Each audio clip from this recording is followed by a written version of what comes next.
pressed the button, but it's not doing the button thing. There we go. That was a really slow transition. Hello. How are we doing? That was a bit of a slow transition. Do you want me to tell you how I'm doing? No. It's okay. I'm going to tell you anyways. Death Note was absolute trash.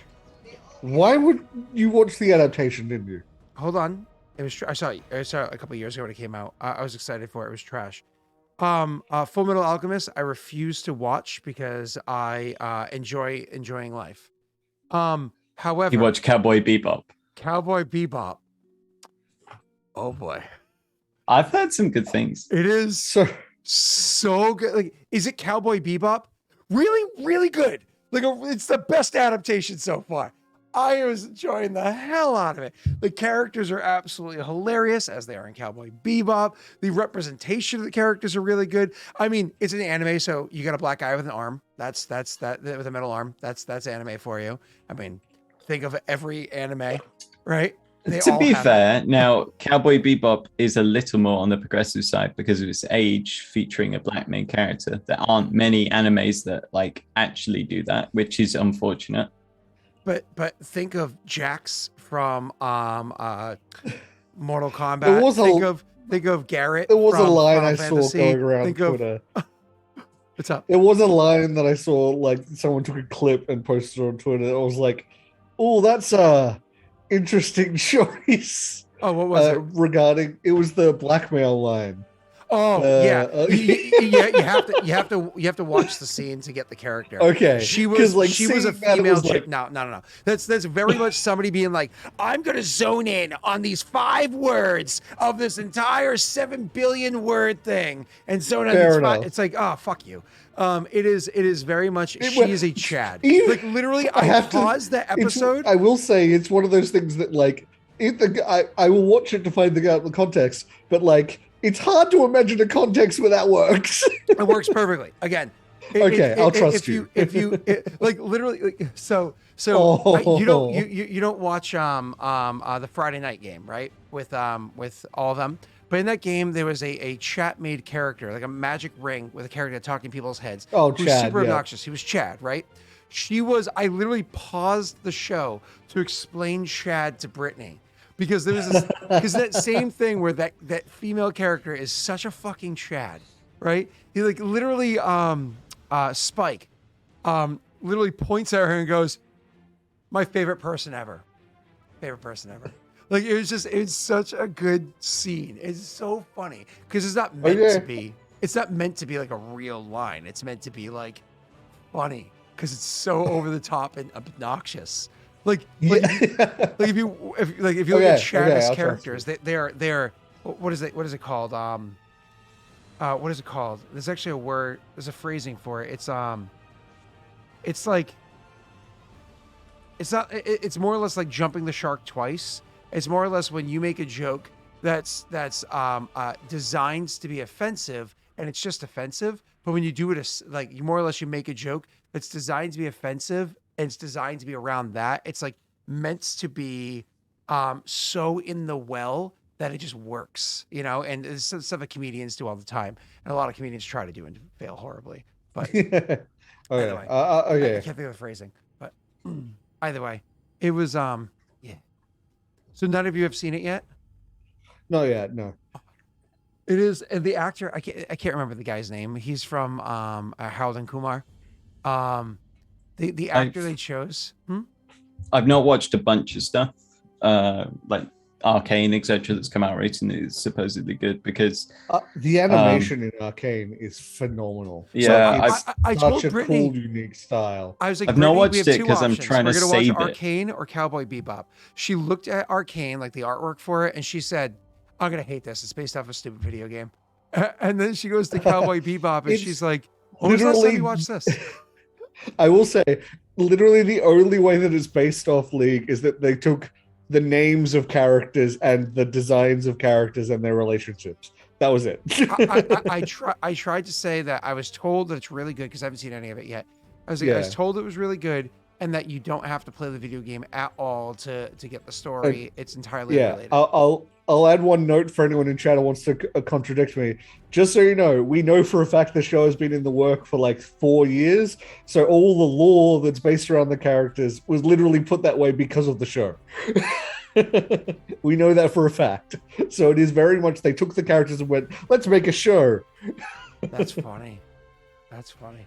So they've altered the course of the video game to sit in line with the show. There's lines that they that were built into the game that were deliberately removed because people were accessing the files of characters interacting that we now know that they were doing it because of the show, and they didn't want it to spoil the show, so they quickly pulled them and stuff like that. That's funny. But you know, that's why you should keep your designers separate, right? Like, well, compartmentalize them. It's good because now that it's out, like it's cool to have that integration. But Yeah. they needed to be careful about what they released on the game. It's like Disney's so good with its Marvel stuff, you know, with keeping everything so insular. And then there's Tom Holland. Well, yeah. But he's also like, a puppy. So yeah, no, people say that like he's faking some of them. Some of them you could. There was a point for the new Spider-Man where he's watching. It's literally the reaction of him watching the trailer, and there's a point where he goes, "Wait, where's that?" And then he stops, and you see the other two actors' faces just drop because obviously something's been edited out of a shot, and he's been like, "Wait, where's the?" And he's like caught himself. Such a kid, so funny. Did you see? I think it's called Shang-Chi yet. Yes, yeah, Legend of the Ten Rings, very good. Yeah. I enjoyed. I mean, it was bottom tier in writing and whatnot, but like the cinematography was really good, and it was just fun. I don't know. It was a fun movie. I like the whole thing. Like, Yeah, why does it? I don't know. It wasn't story pretending and to be more than it was. Yeah. It's literally a story What I about also these heard is 10 magic rings. I'm not going to spoil it, Yes. but like, Yeah. and that's what it was. Yeah. I also heard, I won't spoil. That was I special also heard effects. that they undid a lot of the really racist parts of the comics of Shang-Chi. Oh, that's good. So I actually didn't even Yes. know it was a comic series. It was. it was, and it was very, very great example of why the West shouldn't do comics like that. I mean, was it? Yeah. I suppose I would have been written here. Duh. But no, I'm not very familiar with because I actually didn't even know it was a thing. Like when Brittany mentioned that it was something that got released, I didn't know it was something in production. So I actually had to Google and was like, oh, this was a thing that existed before and not like whole cloth made up to fit into the universe. Cool. You know, like I remember like the 10 rings part from obviously Mandalorian, and if you go back to what Iron Man 1, the person at the tattoo. I meant well, Did it you was just Iron say Man 2. Mandalorian? I did say Mandalorian. I meant Mandarin. Yeah, Iron Man 1. Yeah, he got. They were the ones that kidnapped him, and then in Iron Man 3, the Mandarin whole thing. Yeah. I remember obviously the tattoo of the guy with the building that blew up, and I remember like looking up stuff back then, but that was like 2008. So like definitely didn't remember any details from back then. I just remember being like, yeah, you know. But either way, it was. I've also seen Eternals. Eternals is a lot of fun as well. Not seen that yet. Large scale. I agree with people that say it should have been 2 movies rather than 1 movie, but it was still good. Yeah, I'll be excited to see when Sandman comes out, because I don't know if you know this, but I don't know what they are. I have the collector's edition, like the large version of the comics. I novels know of Sandman. I love nothing it. about it. I'm trying to keep it that way because it looks like the sort of thing where I need to know nothing. Well, if I know nothing and go into it, it's going to be better. Yeah. Well, that was like Cowboy Bebop. I haven't seen Cowboy Bebop since I think Brittany and I were boyfriend girlfriend, like before we even got engaged. So because it wasn't so fresh on my mind, I got to go into it with I knew the characters ish. You know what I mean? I knew the story ish. But like it wasn't so dialed in that I would be like, they got this wrong, you know. But they definitely updated some things. Like the girl's outfit is way better because like she used to wear like more or less nothing down below and boobies everywhere up top. They actually updated her outfit That's to actually anime. be to be a lot better. But they definitely kept some very big stereotypes that anime always has. You know what I mean? Like it was one of those things where I'm just watching. I'm just like, It's so funny seeing this anime stereotype played out in person. Because sometimes you're like, oh, that hit awesome. And sometimes you're like, Yeah, skipped off. some anime stereotypes don't work in live action. Yeah. So funny. Okay. The Wheel of Time. I watched there's only 3 episodes out now, but I watched that. That was my good. friends. Bro, my friends. I will not made it- watch the show or read the books until it's done. My So, friends made it about That's 20 gonna be a minutes. while. 20 minutes, half an hour through the first episode before they stopped. They've read the books. Yeah. And they said it's an atrocity, and they couldn't. Oh, really? Yeah, they just I stopped. did see a debate on TikTok about it, but there seemed to be like a good size on both sides in terms of people who have read the books who like the adaptation and ones who don't like the adaptation. Tesh, there are people that think that our Harry Potter movies are good. Unfortunately, there are people out there that have bad taste. So that's just the way it goes. It's the way it goes. Like, you can enjoy the Harry Potter movies. They're not good. Like, especially if you read the books. No. But, no, my friends have been trying to get me to read Wheel of Time. I think I have 3 of them on that bookshelf right there. The Wheel of Time series since I was a teenager. I'm 36. I will not read them until they're done. Because I don't want to get caught up after reading like 19 books and be like, so when's the next book? Is the book Did you series not read? done yet? Did you read Game of Thrones though? I did not read Game of Thrones because it's not done yet. I read Is- all is of Game of The Thrones. Wheel of Time book series not done yet? Waiting. Huh? The important, No. the important bit with Because these the things. writer died and they hired Brandon Oh Sanderson. no, I did hear about that. That That's Brandon right. Sanderson ghost wrote one of the books, and his son tried to ghost write a book, and the son's written book was terrible. Brandon Sanderson's was like good, but there was like a debate with him and like the estate. So then they currently have nobody writing the books. He has like 3 books left. Oh, that's a shame. Yeah. What's up, Neil? Nothing. Oh, you were in the middle of saying something. Tesh and I overspoke. I don't know. sorry. I can't remember. Say about Game of Thrones. I'm used to it. You're not British. You don't have manners. I did just use an Audible credit to grab the first book of the Stormlight archives because I keep hearing good things about that, and I'm going to be. I feel like needing I've a heard book of that as to well. Read soon, so. Oh, here we go. Here's Norway. I read the entire Wheel of Times when I was younger.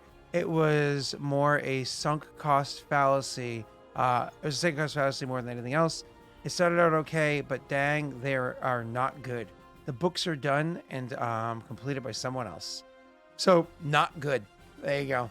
I remember my friends being like, You know what? loving the Fantasy series I enjoyed. I read it years ago now. It's like The Assassin's Apprentice or something like that. Good books. No, I know what you're talking about. Sorry, I just remembered the other Netflix thing I've seen fairly recently. Shadow and Bone. I really enjoyed that. Yeah, It was I've a watched. really cool I've watched concept. some of I it. understand it's obviously a book series, which is where it's from. But like, I've watched some of it. It is a cool concept, and that's what drew me in. But some of the decision making from the characters makes me cringe a little bit. I'm just like, but why would you do this? So they're like, I have to take breaks occasionally. fair enough. I managed to make it through it without. I usually get hit by that stuff, but I didn't with this one, at least from my end of things. Yeah, I Don't don't know know. why. I need to rewatch it again. It's been like months since I watched it, so I can't remember details like that. I will eventually watch His Dark Materials. I read that series many years ago. I remember I was waiting for The Subtle Knife to come out, and then I was waiting for The Amber Spyglass to come out. Like that's how dialed into that series I was when I was a kid. You know, I was like 16 or 15 when I finished those books. You know, and I sobbed. I sobbed hard. So I started it and it was really good. I just didn't continue it, and I can't remember why. I mean, I remember when the Golden Compass movie came out. It was so horrible, so bad. So I'm gonna wait till the TV show is done and then I'll watch it. I'm not gonna invest into waiting between episodes. Like I'll just do like a whole binge watch in like 2 years when it's done or whatever. But anyways, should we Yeah. yeah? I mean, Jake's not Yeah. enjoying this because Jake only reads one series ever, and that's Lord of the Rings. He also reads, of course, The Hobbit and I'm gonna very Silmarillion quickly top and up my Children of coffee. Hellruin. Wait, the Silmarillion? Silmarillion. Did he like? Did he dig it? Like catch it out of a river, fast flowing river? He like flaps it out on the side with his huge bear-like hands. Sure. Yeah. I guess if somebody threw it in a river, might fetch it out. It's a dedicated. Silmarillion. Silmarillion. The Silmarillion migrates, so it's very difficult to read it. Listen, I like my Silmarillion sushi. Okay. But in the various others, what are they named? It doesn't matter. Most of the various others are actually just excerpts from the Silmarillion. Like, what is it? The Sons of Hundin and something of Fëanor. That's all just Silmarillion. Yeah. I mean, that's it expanded, though. It's not just I'm like... not sure it is. I think it's literally just... The Silmarillion is like a collection of stories. I thought it was Children of Hundin or whatever, but maybe... Yeah. Because I have that book, and it's almost as thick as a Silmarillion. So I'm pretty sure that they took it. It wasn't obviously him originally. Okay, maybe it was expanded by his son. Yeah. So, either way,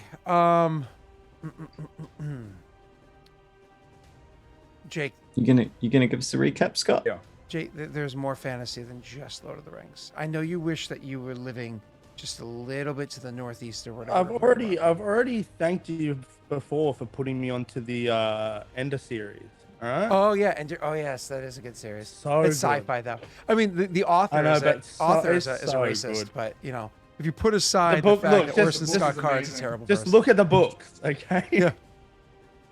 I enjoy the book. Stop ruining things, okay? Well, Orson Scott Card is a horrible person, but the series is very good.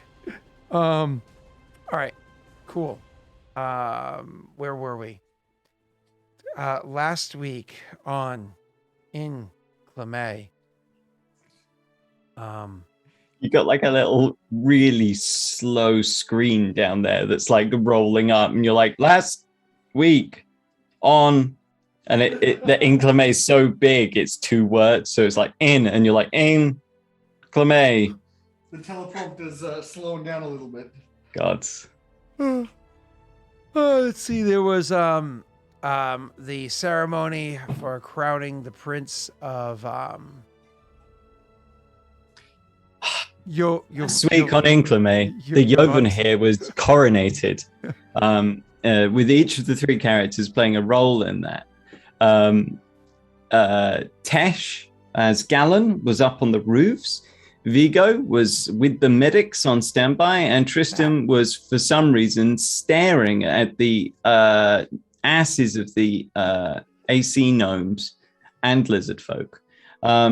Anyway, things went off seemingly without a hitch, with only a couple of strange moments and strange bits on the floor, and perhaps a shift for a moment where things were swapped out and the Lopers were switched in. Other than that, we know that there was a Maltese spy that Vigo went and had a little chat with, and they sort of hugged awkwardly, but it was they both went for the same orientation with their arms and the hug, so it was really awkward. And then they just left it, you know. And then after that, the prince entered his residence.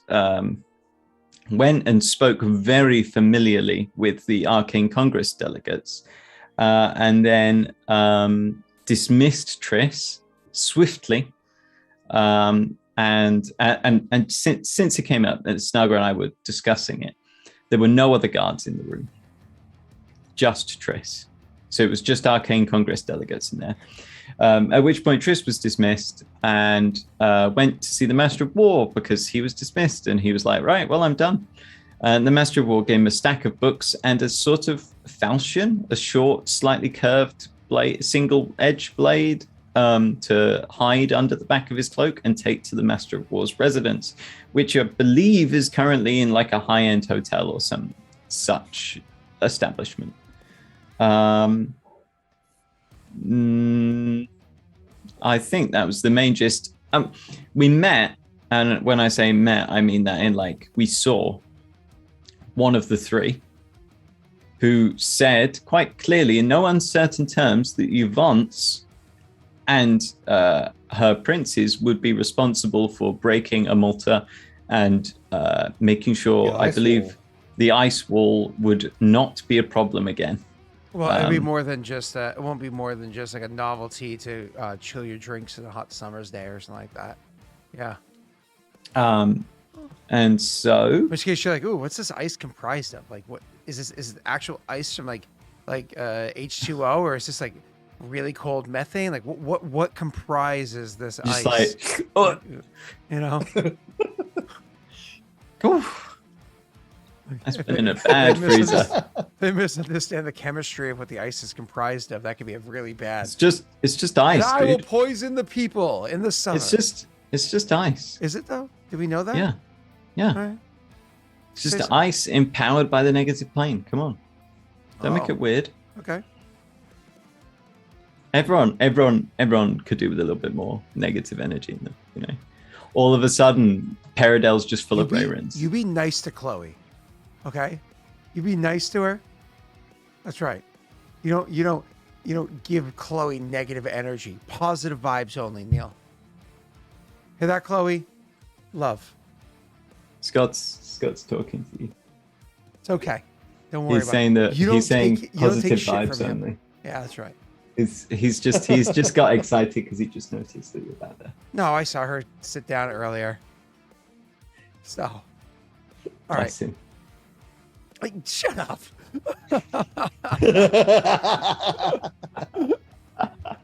Jesus. And I believe that was a succinct summary of everything happened. It was a lot more tense at the time. Yes. And you were heading back to drop off that notebook and weapon and whatnot over to this like really fancy location. It was actually the finest suite of the finest establishment in the city. You were heading over to kind of like drop that off over there. And then you're gonna meet up with the boys. So when you head over to that establishment, because we'll do you first.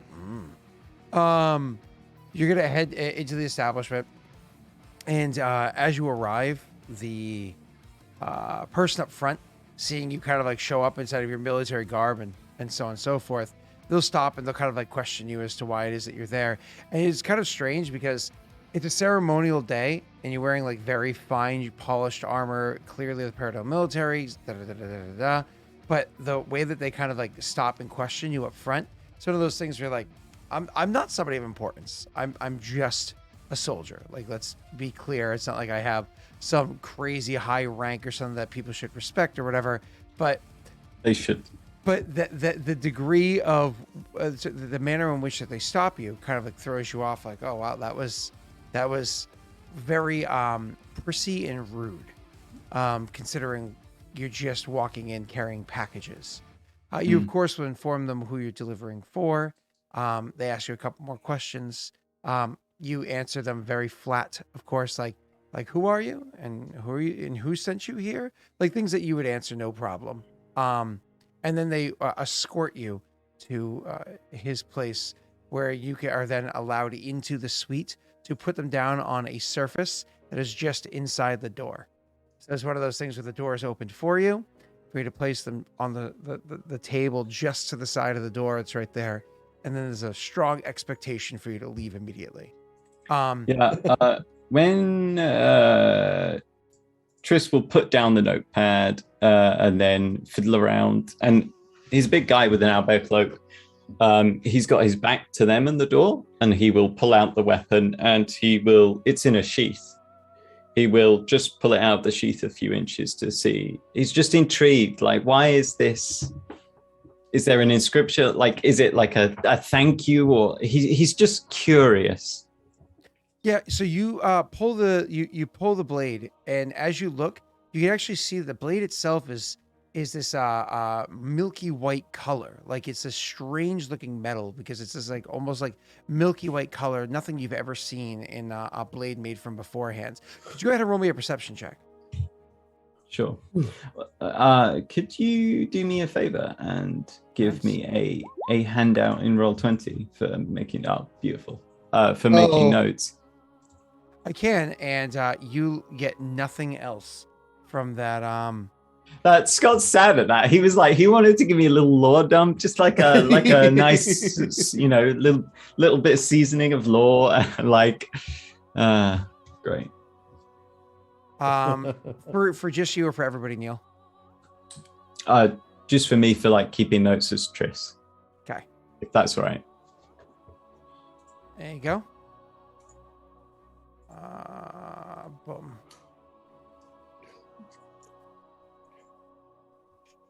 There you go, sir. All right. So, what else? Yeah. This isn't like a just because I'm grasping at straws desperately. This isn't like something that would be like a badge of office or honor among nobles, or like a coming of age among nobles, or anything like that. Not that I'm thinking along the lines of my know. background with knowledge of nobility. Okay, cool. Not that anything you would know. Yeah, sadly. Cool. So anyways, yeah, you unfortunately have no idea what it is. All I know is it's a strange milky white blade, and we can kind of like move on from there. If you don't want to leave it to chance, don't ask for a dice roll. Sometimes you have to ask for a dice roll. All right, let's continue. So you, sir, are as that plays out. Now, I was actually already going to have you roll a perception check for kind of like looking around the room. So if you want to, as you put that down, would you spend any time looking at the room at all, dilly-dallying, or would you spend all of your time looking at the blade and then otherwise trying to be discreet? I am intrigued. He's an unusual master of war. He requested that we refer to him as with his first name, etc., etc. So maybe have a brief look around. And also, the whole situation of this like literal cloak and not quite dagger, but literal cloak and dagger with like this weapon. Maybe I'd just give it a cursory glance. Like, the Arcane Congress, I don't want them to be leaving like a bomb for the Master of War or some such. So maybe I just give it a look over. Yeah, you wouldn't necessarily be able to walk around with how they're like, but since you also want to spend a couple extra moments looking over the place really quickly, you're gonna have to roll a sleight of hand to be able to put the blade down without them necessarily noticing what you're doing. You know, just because you're buying yourself extra time. So sleight of hand. I'm not gonna be able to do that in armor. Let's be very clear here. You're gonna see okay. You're gonna see a -7 on. I still got a 7. Yeah. Hog.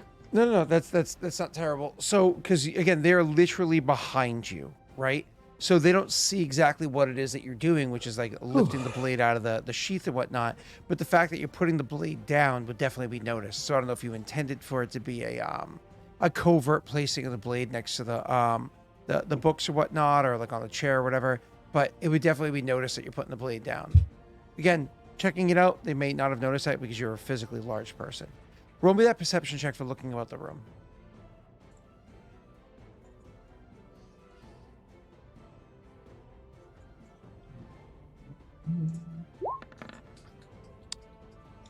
Feast and famine. Wow. If only that 7 was like a 10 or an 11. You know what I mean? Like a 10 would have been perfect, right? Like that would have been amazing. Ding, ding, ding. Yeah, right. I wish it was a 10. All right, let's keep going. So you it's also, I feel like he's taking Monday night's energy, Jake, and he's just like, Monday night's energy, Neil, like anyways, Monday night. Yeah, it's called a spirit bomb.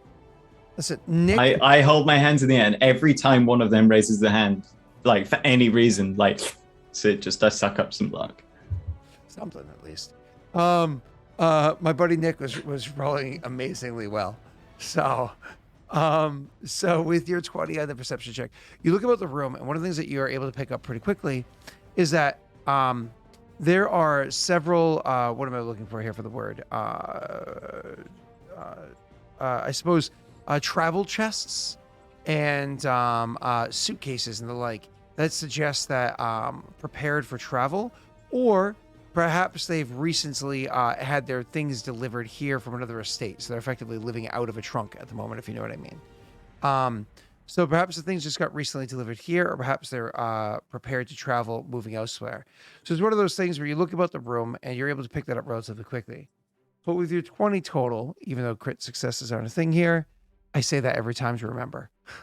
With the 20 total, I would say that the number of scrolls and the parchment that they're made out of, sitting there rolled up on the bed, and like the type of scroll cases that are there, suggest maps, which would suggest travel plans. Interesting. Yes. And I imagine at this point in time, the person that led you up here is like, excuse me, I think you've lingered for quite some time.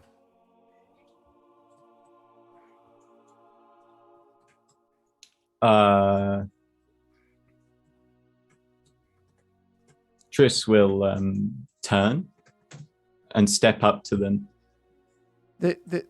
get close, and say nothing, and then go past them.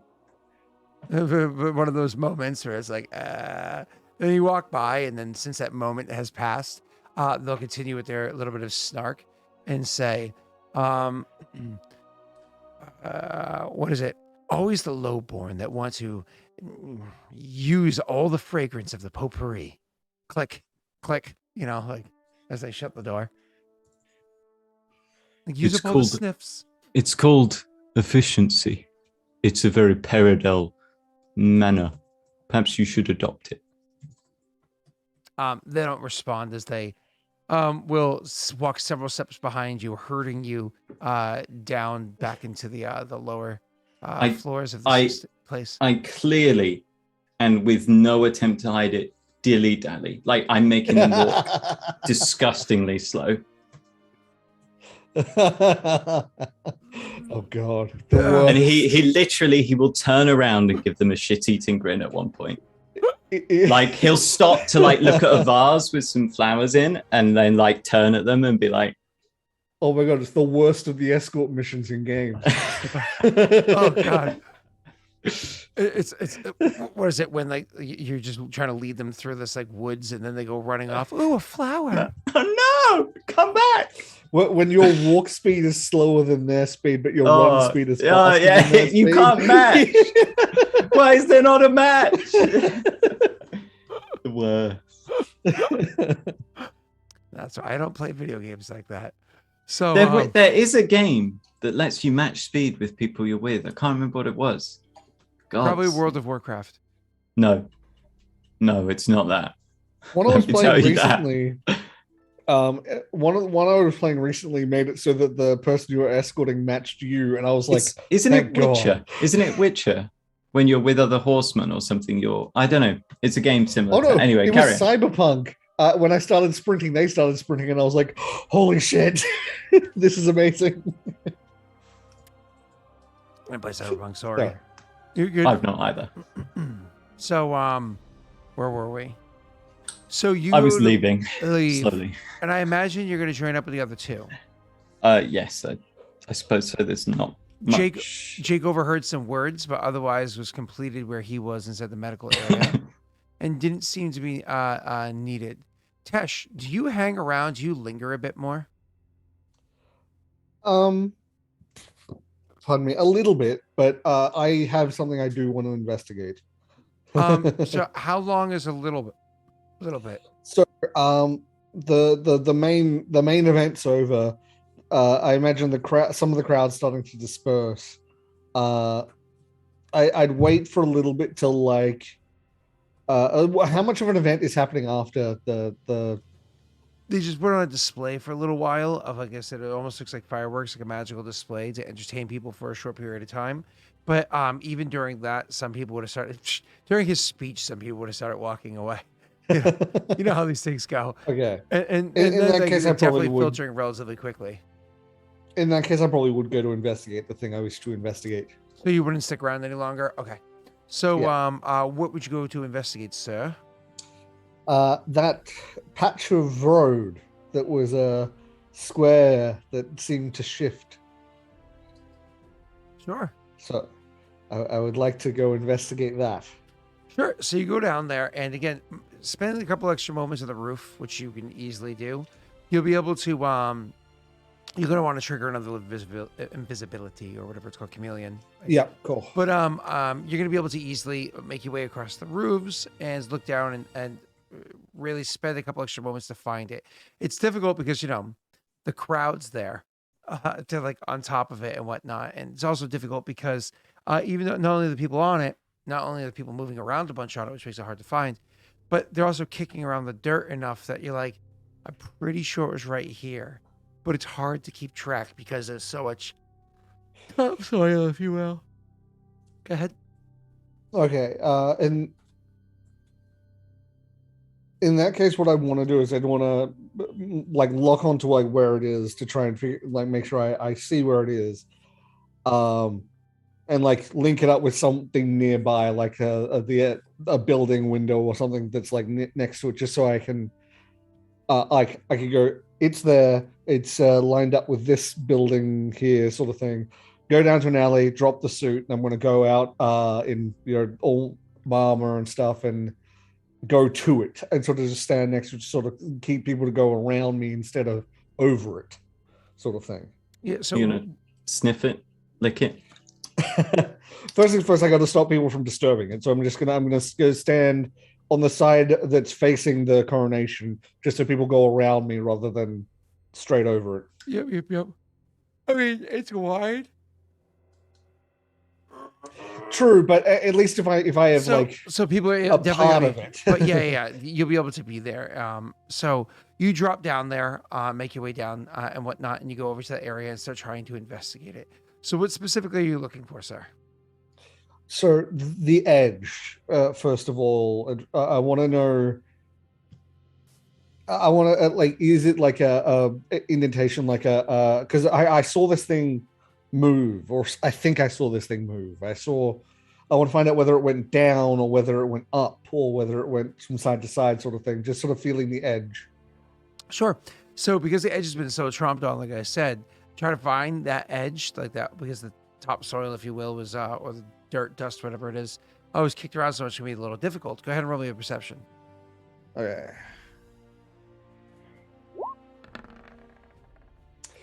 20. Are you happy with your 20?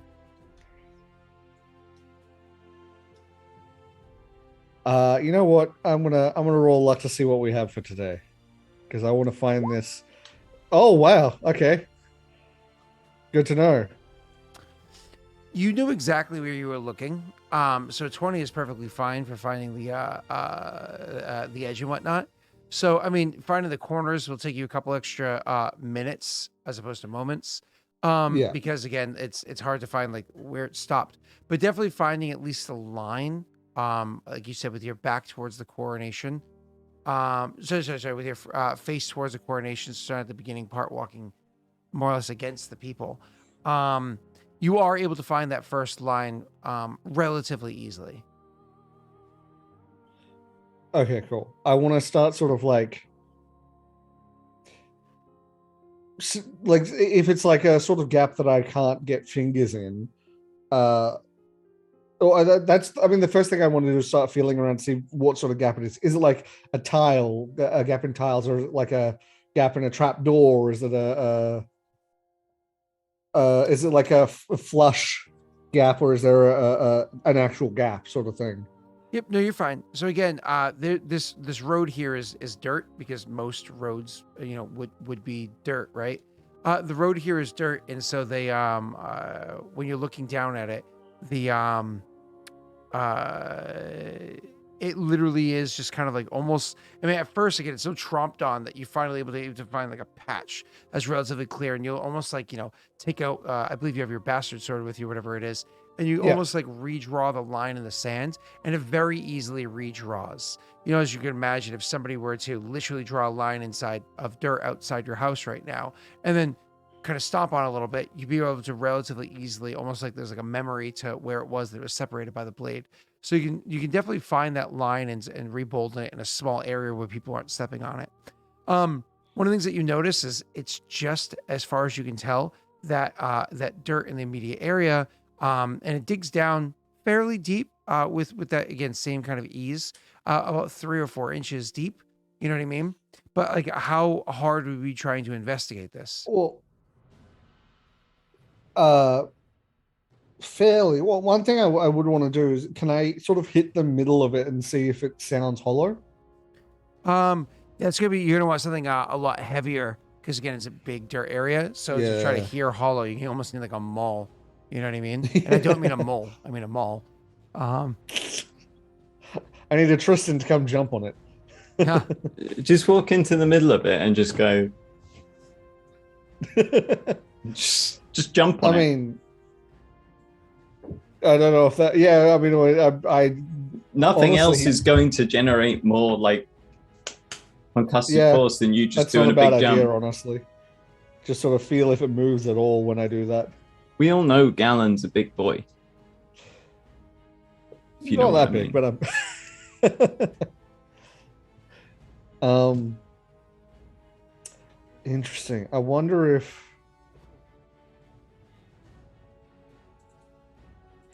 there's at the very least there's some things I'm going to write up about this because the AC definitely knew about this. I'm wondering if it was a move Earth thing. Mold Earth, rather. That's the one. Is it very possible? Okay. So jumping on it yields nothing. I would say go ahead and roll me a strength check. Or an athletics if you want. There is no athletics. There's acrobatics. Acrobatics shouldn't work. Go with strength. Strength. Okay. It's okay. Unfortunately, jumping up and down on it shows that it's just a very basic bit of dirt that you're jumping up and down on. Other people are looking at you And now like everyone's looking at you like, don't what? look at him. Move along. Move along. So yeah, I don't give a shit what they think. That's right. So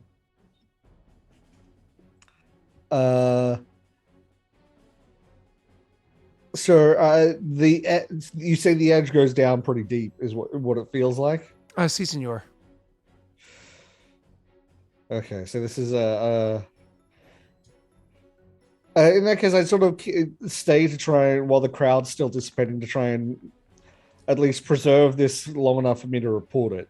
Once people have proper scattered.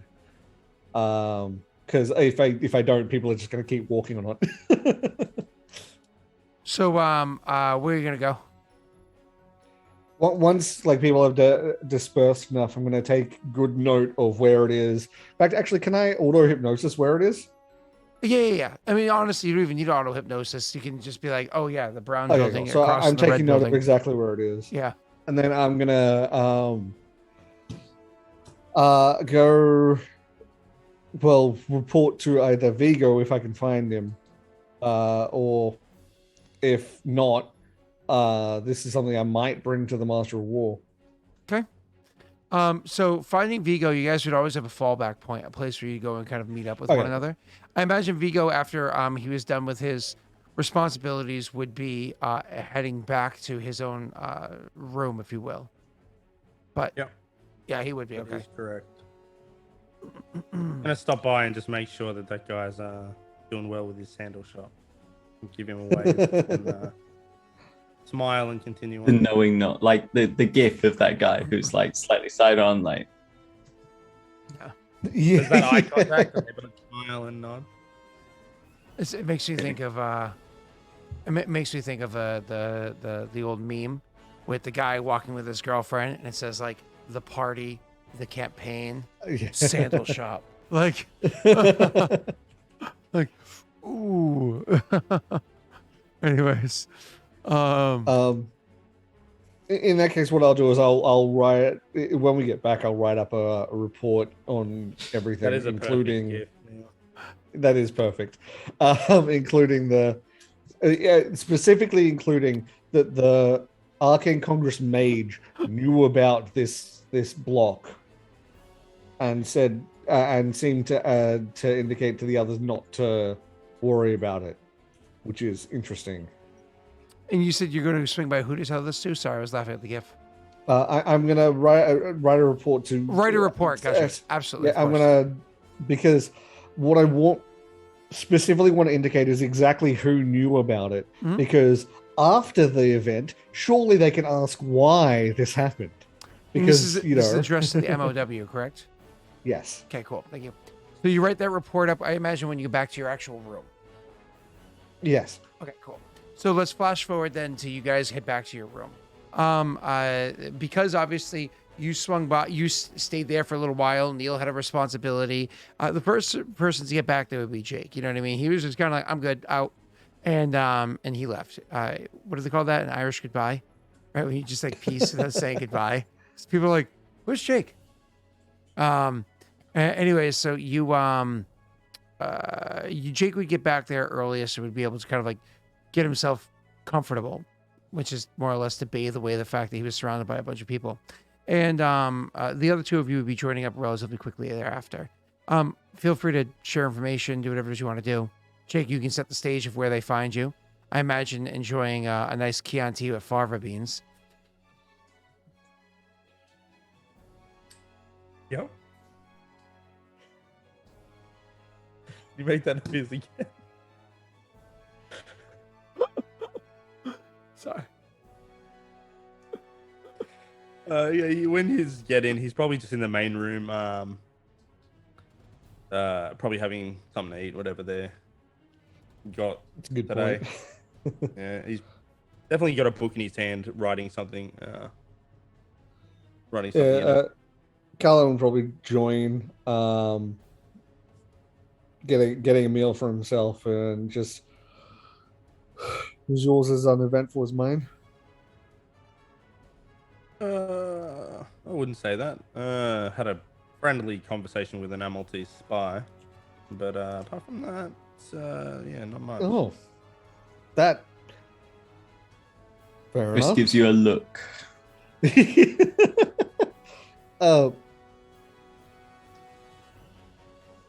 A smell lot a of traitor. confusion.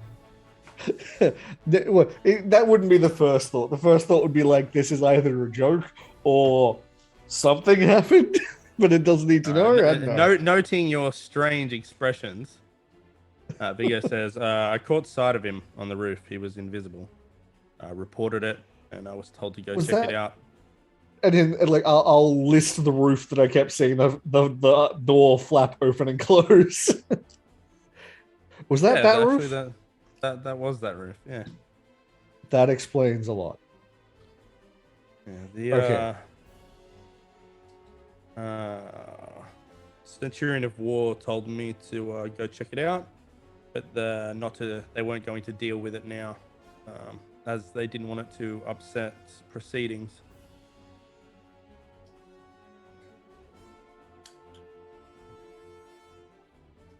There's sort of like almost a twinge of Galen almost wanting to go after him, but obviously, like, there's literally no point now, long gone. Like that, it's just like that fleeting moment of, well, I could. No. And then Galen's just going to say, the only thing I saw was a patch of road that seemed to. Well, pardon me, bad time for a sneeze. At first I thought he was doing something in character. I was like, what is he trying to say? It was the worst timing for a sneeze. Then I was like, oh, no, this is actually involuntary. Okay. Yeah, the full body sneeze as well. Okay. That was... yes, bless you. Thank you. You don't have those powers, okay? You don't have those powers. You want to bet? I'll put money on it. Yeah? What else you can put on it? Huh? It's not a matter of on, it's a matter of in afterwards. So seemed to shift underneath the carriage, and the AC seemed to know about it. I managed to get one of the guards to look in the carriage afterwards, and they seemed to act like everything was fine. I investigated the AC boys did a lot of casting. Not just abjuration either. And before all the fireworks started, I'm not familiar with the colorations, the ranks, but one of them was doing something strange when the carriage was rolling up. Interesting. Well, but they told me it was planned. Yes, the as I said, the AEC mage seemed to know about the patch of ground that was laid out. I'm not sure Spoke what to it the was. prince, or Oh. rather, he spoke to me. He told me to leave. Summarily. That would actually be an honest little chuckle from Galen. But I have still conversed with the oven here. That's one more word than the rest of us have had with him. Right? Indeed. So when are we headed home? Well, I was Still thinking have- that we could. Yes, Galen, I didn't forget about Yeah, what's its name? still got to get Virgil. Virgil. Yes, I didn't forget about Virgil. That should be. Maybe we should pay the mushroom a visit down there again. See if they've managed to get him back or not. But we should be heading soon. We have much to report to the. Indeed. Wait. I thought I got a brief connection near one of the sewer entrances near the Prince's Palace, but I'm not entirely sure about that. I'll investigate that again tomorrow, I think. See if When you say that, Vigo just says, hang on a second. That spot you've seen, can you point it out to me? And he'll run up to his room and he'll come back with a map. He just wants to try and cross-check if it's a sewer entrance. Ooh, or even the sewer runs under it. That Yeah, might be something to something check like as that. well. Yeah, no, I'll point out exact. Obviously, on the map, I can't be exact, but like roughly where it is on the map. Because you guys had spent so much time, reminder, you actually forced into memory with your auto hypnosis the sewer map grid on top of what was sketched out beforehand. When you do lay those lines over each other into the area where you are, you're like, it's this building or this building here. You know, these maps aren't perfect, right? Perfect depictions of like the buildings that are currently there versus the ones that were used beforehand with the sewer mapping. Nonetheless, it does look like it lays over sewer lines and not just like simple storm water overrun thin pipes either, like proper sewer down there, large enough that one could walk through. Okay, that's more concerning then.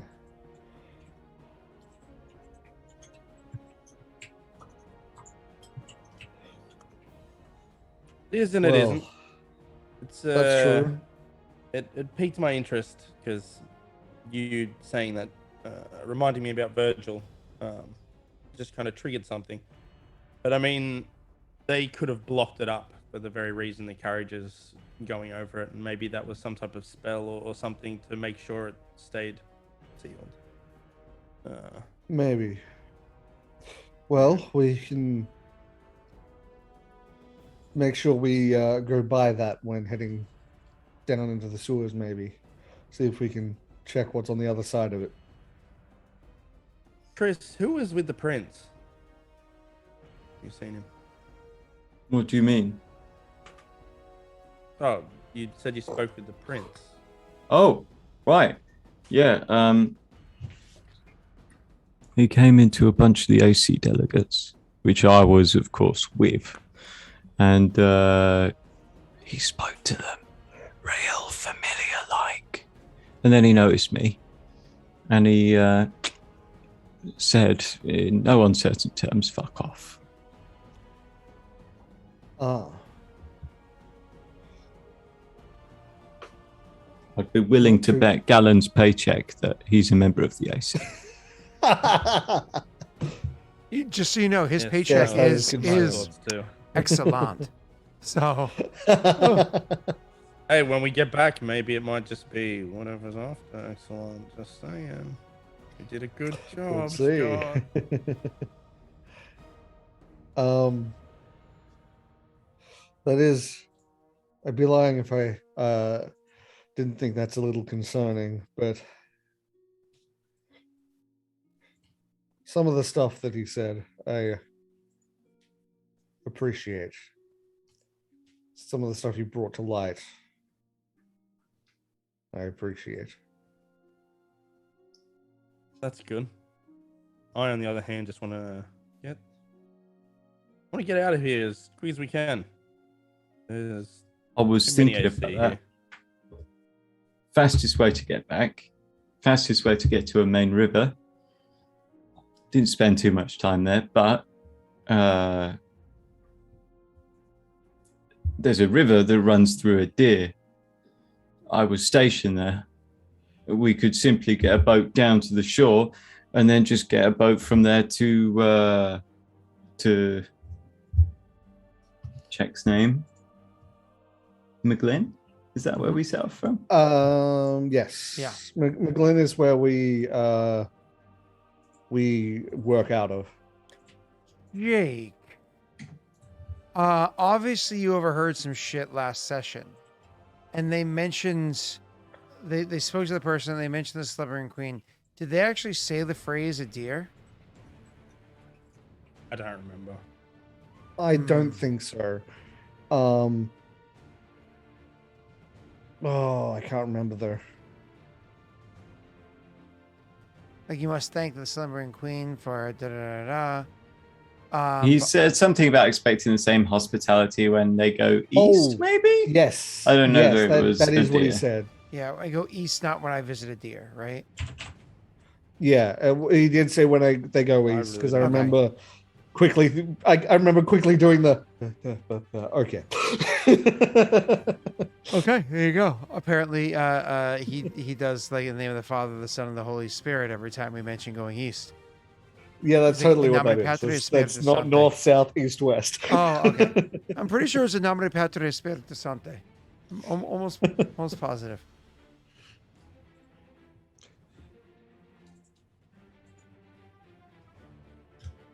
Dot. I lost where we were. You're good. I was just seeing if you could make a correlation there, but you can't. Because you Oh, have no okay. idea who SQ is. So. Yeah. So sorry, Neil. You mentioned we could go through a deer. I was stationed there before. A river cuts through. That'll bring us back down. Anyone else chime in?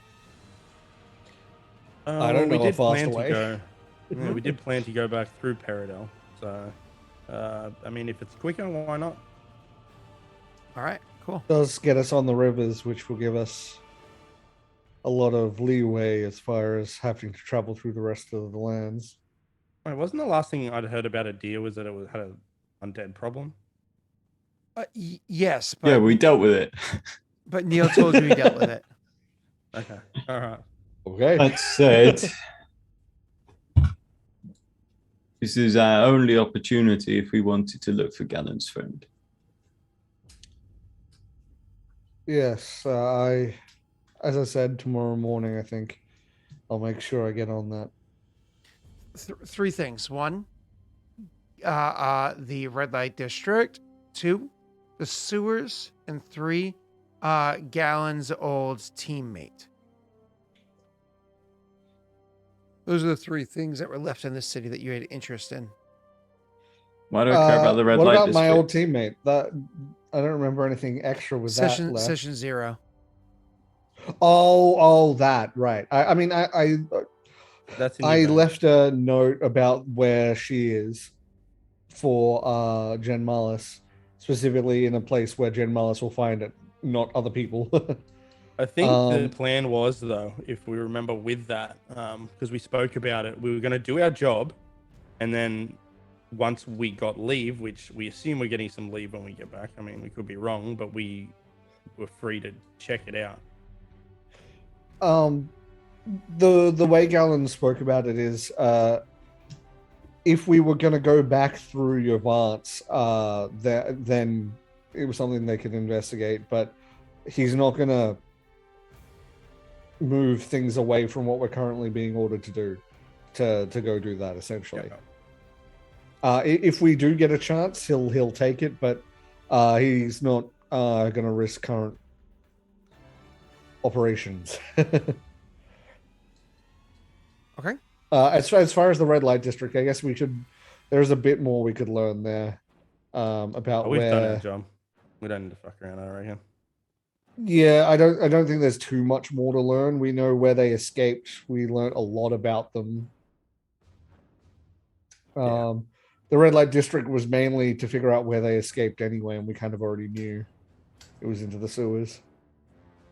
I mean, into the sewers a lot time after. It wasn't like they just ran into the sewers and ran away. They went into the sewers a long gap of time after, which means that they were held up in the city for a long time. How and where they were held up was never discovered. So.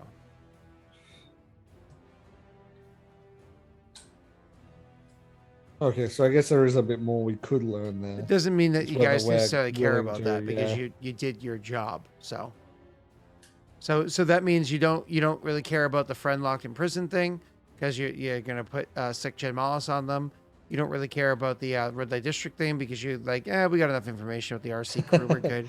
And so it just I will comes down clarify, to Alan does care about the friend locked in jail thing, but not. It's one of those things where I mean the feels like PCs. sicking Jen Mollis on them will probably work. Yeah. I meant you as people, not your characters. Yeah. Yeah. It's more about the getting your friend back. Cool. So, would your characters go back out this evening, or would you probably sleep in and try again tomorrow morning? Because you are looking to at the whole that whole area of the sewers. Yeah, probably wait till morning because fully refreshed plus hopefully daytime. I mean, probably doesn't make that much of a difference down there, but it might make a little bit of a difference. So what's the approach that you guys are trying to do? Are you going to stay on the surface and walk around, see if The anything pings? first thing I want to do is try and make a connection near the palace. Okay. Where I felt the connection before. Okay, no problem. I imagine that your character probably gets up early in the morning and goes for a walk to look into this while the other two are doing their own thing, right? I am full health now, but yes.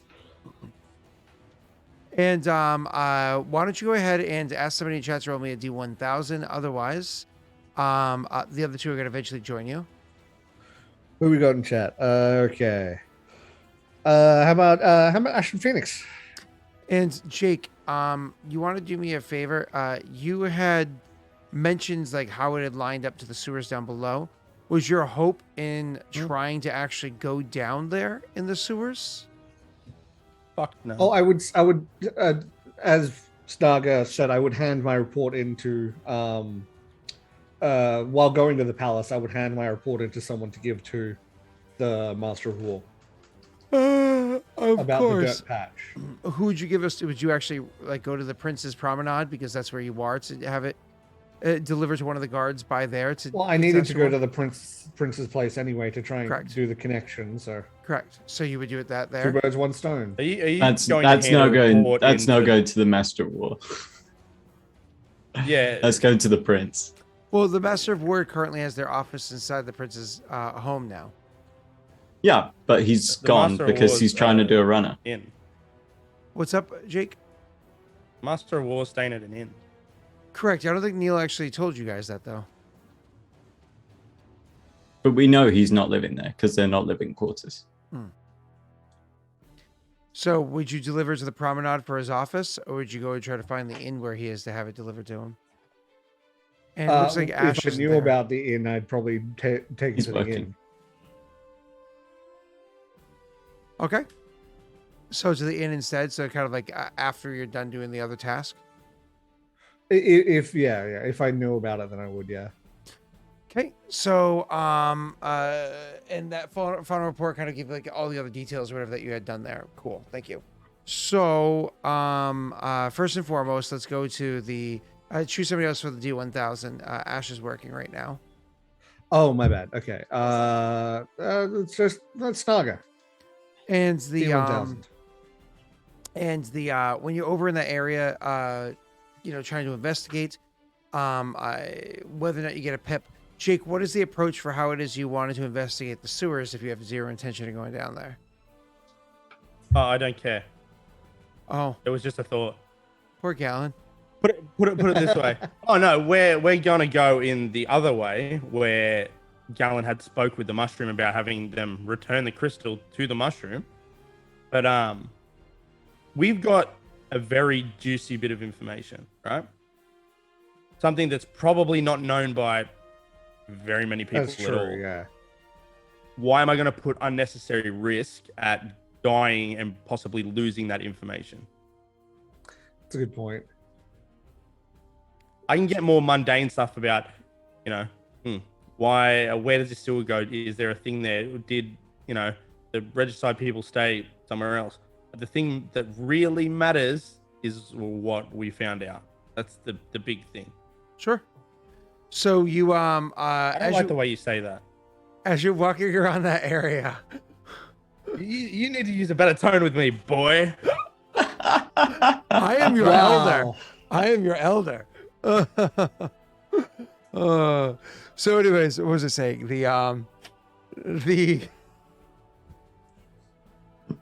Sorry.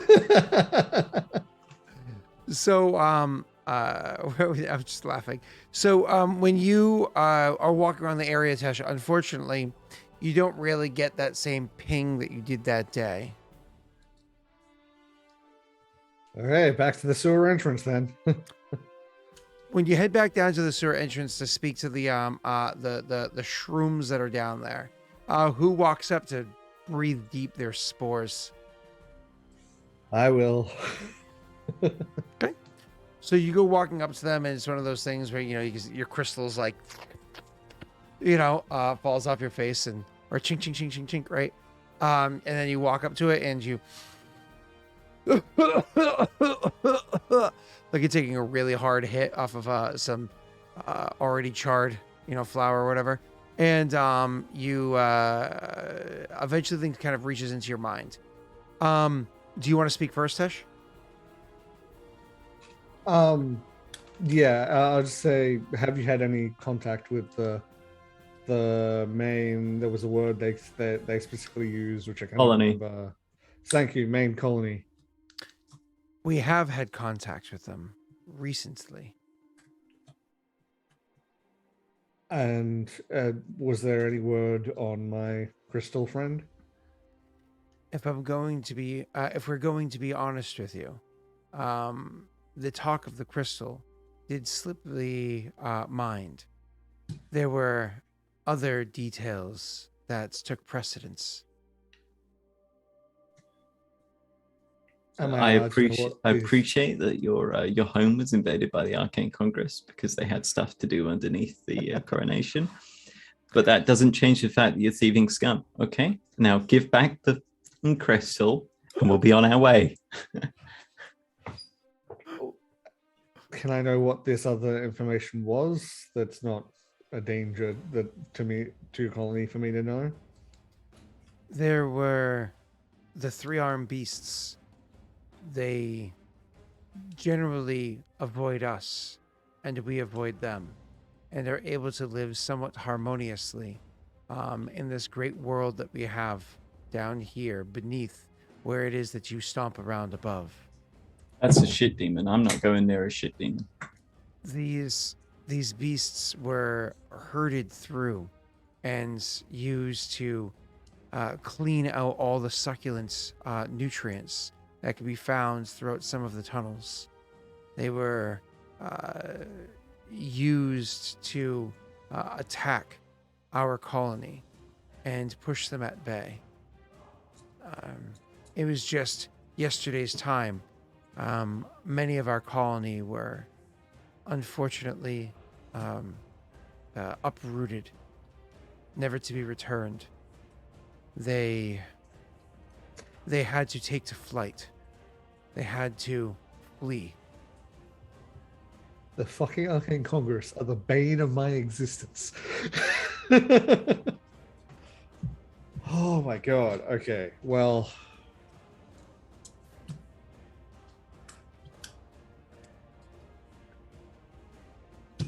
Fuck.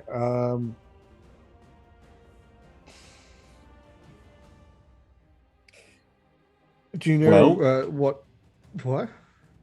Trish would say, well, they're giving you back your crystal? Nope.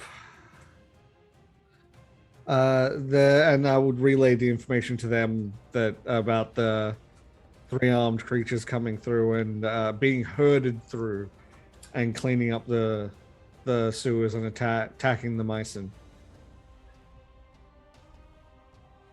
Seems there's been a lot more activity down here recently. Did the colony get attacked? The main colony? I'll turn back and say, was it the main colony that got attacked, or? They did not get into the deepest of the corridors, but yes, much of it was uprooted. I'll relay that. You better hope that the AC haven't got a hold of old Virgil.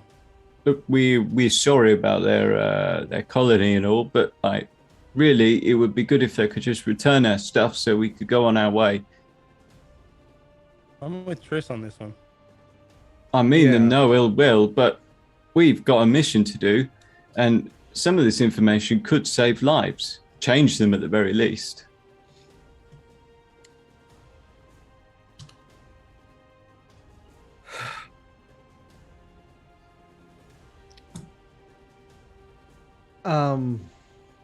Give him a general direction of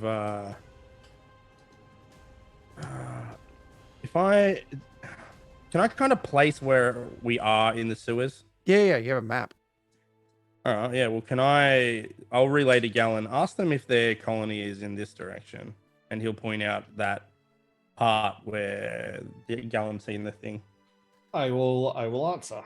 So, near to that, not actually there, but near to that. It takes them a while, I should say, like literally over an hour of you explaining to them how a map works. And them trying to figure that out because they don't even filter in light the same way that you do. You know what I mean? So it takes a while for them to actually see and read. Like reading parchment is not something that their eyes are generally trained for. The concept of maps is somewhat strange to them. So all of it is foreign. But once you spend like a good hour explaining like how the whole thing works, which is frustrating and amusing, eventually they're able to agree that maybe not that exact spot, but pretty damn near to it. Which would be why they probably were chased through there, and which is why you never got that ping prior. Go ahead, sir. With the description of the three-armed monsters or whatever it was, is there any checks we can do to see if we've ever heard anything of it? Okay. Do you have at least, are you trained in it? Yes, I am trained. You have at least one rank? I do. Get it, boyo. You know who can do dungeoneering? Virgil can do dungeoneering. Okay. So 26. It's an Otiug or an Autolug. It's the shit demon. It's these elephant-sized with 3 tentacle, no-eyed beasts that are known for. They actually are oftentimes what they'll do is they Paradel or other nations will breed them. So what happens is they breed on their own, and occasionally they'll send sewer cleaners down there, adventurers or guards, whatever they are. And the more violent ones, they'll slaughter them. They'll absolutely destroy all of them and leave behind a pot, because sometimes they'll clean up the sewers a little bit too much. So they'll slaughter them to bring down the population. And the more docile ones, the ones that are more likely to run away than they are to attack, they leave those ones behind. So they'll keep breeding and breeding. And that way, when like a new city has like its sewers and whatnot kind of integrated, they will actually like transplant them from one location to the next. You know, this is not unlike what they'll do if somebody has like a completely devastated GI tract. They'll actually take poop from somebody's healthy GI tract and install it into somebody's unhealthy one to help, recreate bacterial flora for the other person's GI. Yeah, that's kind of like what they do with these. It's like a poop transplant. Added information I didn't need. Actually, take poop. They take the bacteria from the tract, which is poop. It's not. That's not remotely the same thing. It's close enough. They just stick up a big old cotton swab and that is not. It's like, that is it's not like putting a remotely knife the same to thing. get some peanut butter out of one jar. Oh, that's enough.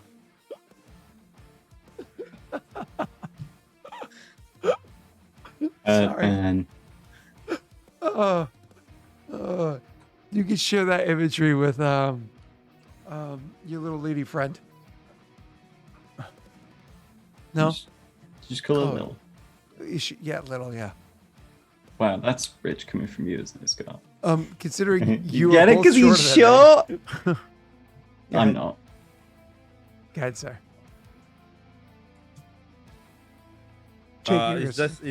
Is this what killed the mushrooms, these creatures? Yeah, that's what he had Yes. said. Okay. Right. So are they huge size? Large? The size of an Elephant elephant. Oh, okay. But is an elephant huge or large size? That's a fair point. I think they're. I think if it's an African, they're huge, and if they're Indian, they're large. Well, is it the size of an Indian or African elephant? Because You there's a don't- lot of you don't leeway know. there. That's like asking what kind of sparrow it is. What the fuck do you think this is? Well, yeah, but is it a European or an African swallow? Yeah, exactly. Right.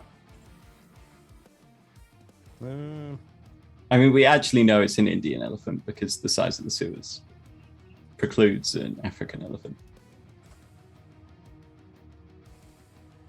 My brain rebooted there. Oh, I good. don't know why. Welcome That back. caused my brain to reboot whatever you said. That's not bad. You must have a solid state. That was pretty quick. So I guess to get Virgil back, I'm gonna have to go in deeper, which is not good. Well, once you get within range, he'll come to us, right? If he's not restrained. Well, tell them, let him go. We're going to go get him. He'll start making his way towards us. These ones At which aren't point- connected to the main colony. That's the same issue we had last time. Well, one of them can come with us. Surely they could communicate within a certain range, like you and Virgil. They speak with their minds, don't they? I think they're kind of attached to the wall here. One of them does respond and says, for us to leave to go as far as you were suggesting, we would have to uproot. And when one is uprooted, it is not so easy as to simply return. Oftentimes, we are lost to be no longer a we, but more like a you.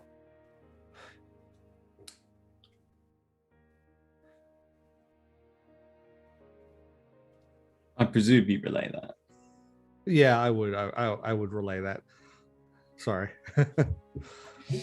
This is Tash trying to comprehend what we're gonna have to do and how to go well- about this. Tell him it's for the good of his colony.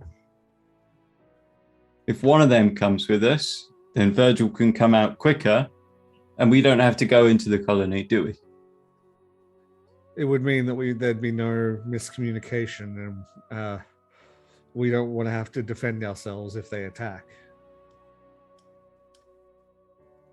There is a place where you might find what it is that you seek. There was once one of us that got uprooted some time ago, lived even on the surface or close to it. The whispers, the shivering of the spores, as they say, is that this one even maintains a place of business in the place above where you stomp. It is possible that the others that have been uprooted have sought out this location in an attempt to find a place to find comfort. It's worth a shot. How far away is it? It would be above. There was Oh.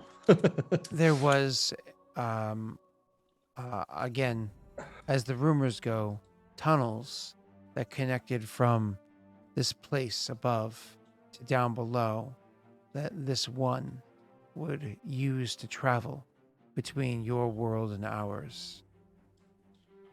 But I'm sure if the place above is as open as as is said, you should be able to find it.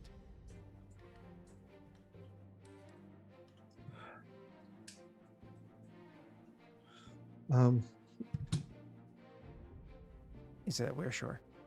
I suppose I'm sure, but that's fine. Yeah.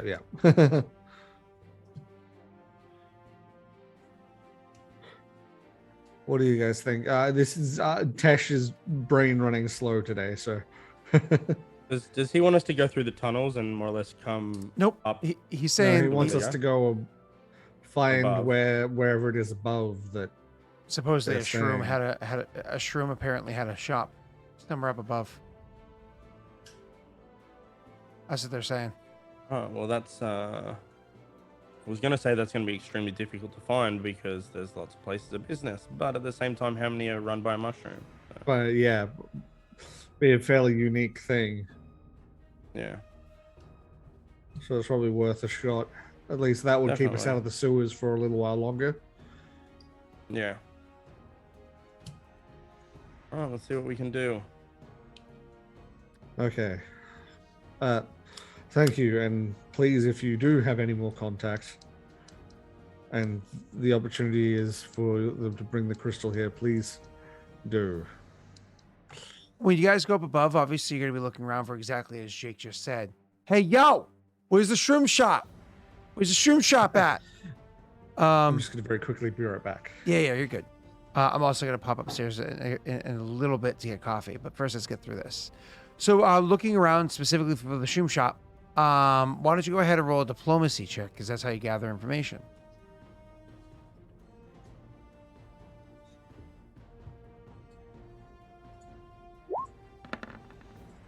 Can me roll as well? Of course. Yeah. Not you, though. Hey, Chloe, Just I gotta just get- wanted to let just- you know just that gotta Neil's get a those- failure. Gotta He's a get those. failure. Gotta get those ones out the way. Chloe, he's a failure. You gotta get speakers, just so she doesn't have to hear everything. I've got speakers. They're explicitly off, Yeah, so that sure. no one has to hear your voice, Scott.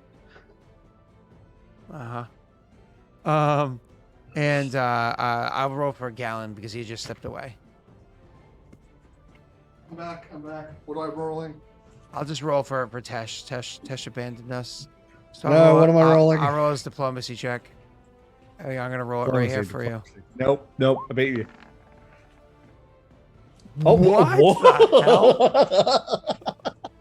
Oh, that's funny. That is. Wow. I mean, I clicked it to just a tease, and the fact that they both got a 14 is hilarious. That is, yeah. So it's Vigo. Vigo, you do find out about the shop. Apparently, there used to be a magic shop, like a magical wares, like buy scrolls and potions and wands kind of magic shop that existed at one point in time here. So, no. Hold on. Just take it back a step. That's not true. You've heard of a shop that was like an herbalist shop that you can go and buy like ingredients and whatnot for spells. And supposedly they sold some scrolls and whatnot that they were there as well. Some potions, but not like wands and stuff like that. Anyways, supposedly you had found this this shop used to be here, but unfortunately, some time ago, at this point, well over a year ago, this place was burned to the ground. It was destroyed. So it's like, well, where was this place? Where the hell was it? And so you go to investigate the area where it was, and you actually do find, as you go over there, this shop that was like adjacent to a bunch of other buildings or whatever, but luckily the fire was able to be contained. It no longer exists. As a matter of fact, there's currently new construction going on, building out a new establishment that's there, and it's actively being built as it goes right now. There is what's the word I'm looking for? The excavation of the old stuff, like the clearing of the debris and everything, is already, if not complete, pretty damn close to it. And the framing and everything of the new building is already being put up. Of course, this is going to be built in stone because it's more sturdy, et cetera, et cetera, et cetera. But that's currently what's there, and there's people like workers actively building the site right now, as you guys are standing, a block away looking at this, being like, well, that's where it was. Doesn't seem like there's any mushrooms hiding there now. Nope. So we're gonna have to come back here at night. He's frozen. Yep. So you guys decide to wait the rest of the day before leaving? It's like you have until noon tomorrow, Gallon, and then your time is up. Poor Jake. So, Neil and Tesh, yeah, tonight. Well, I guess so. Yeah. Wait, what are we doing tonight? More or less coming back here to investigate the location. Jake is just having internet issues. I'm just Why are we interpreting doing it his at words. night? You can Because definitely go down. they're currently builders are there. We're military. Oh, there he goes. That's okay. We can keep going without him. Go ahead. I don't think we have that kind of jurisdiction here. We don't not have that kind of jurisdiction. I don't know how it works, so I don't know enough. So We wouldn't be able to interfere or command another member of the military who was directly under the Yovan here's control or under the control of the Yovance province.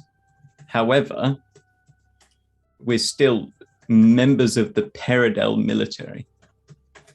And so if we want to take a look round, the builders probably could refuse, but I think they would have to have a very good reason. It's also arguably better than breaking and entering.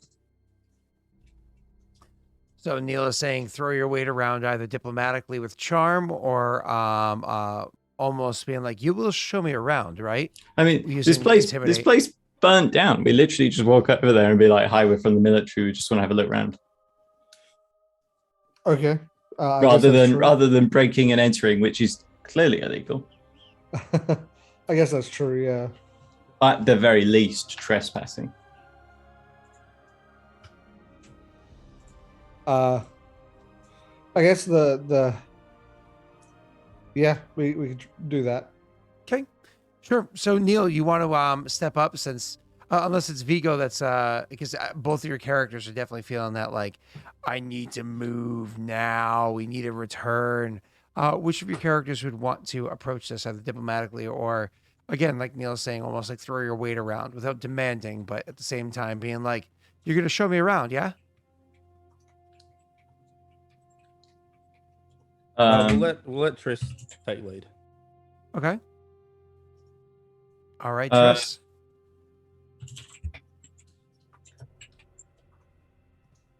So Triss would like walk up to the entrance of this, what is effectively a medieval building site.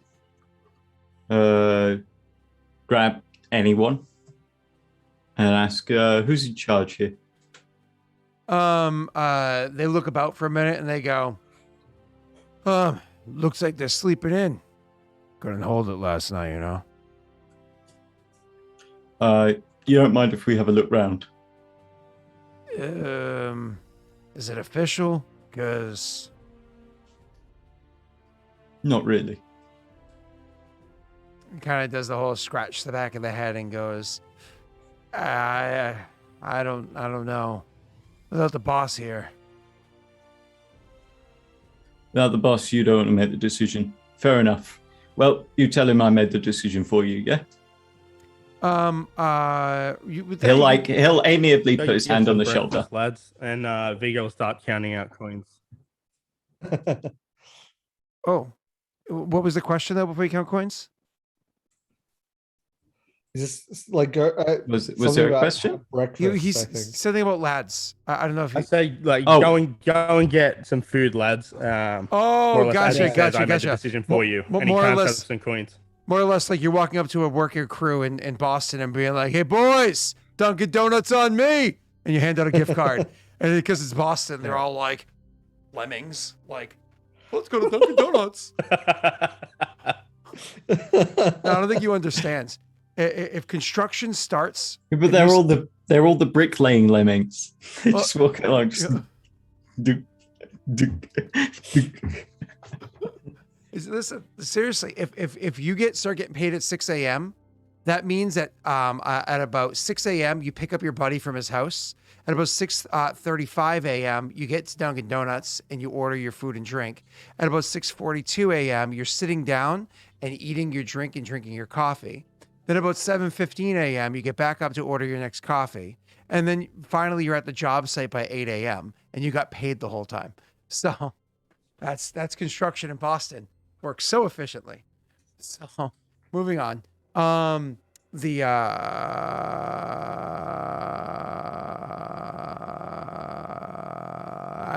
builders. You can just hand out like 3 gold coin to cover everybody and like a happy, like, go get yourself a nice meal. Oh, and they'll actually legit, they'll leave the site. Like you're an officer and you offered to buy them a meal. You know what I mean? Okay. Have a look around. Okay. So you go walking in and looking about this place, and you got to be careful because it is a construction site and whatnot. So if We all everybody, put on our hard hats. Yeah. if everybody wants to roll me an acrobatics check as you're moving through there, as long as you beat a 5, no issues happen. I literally can't fail that. I literally will fail that.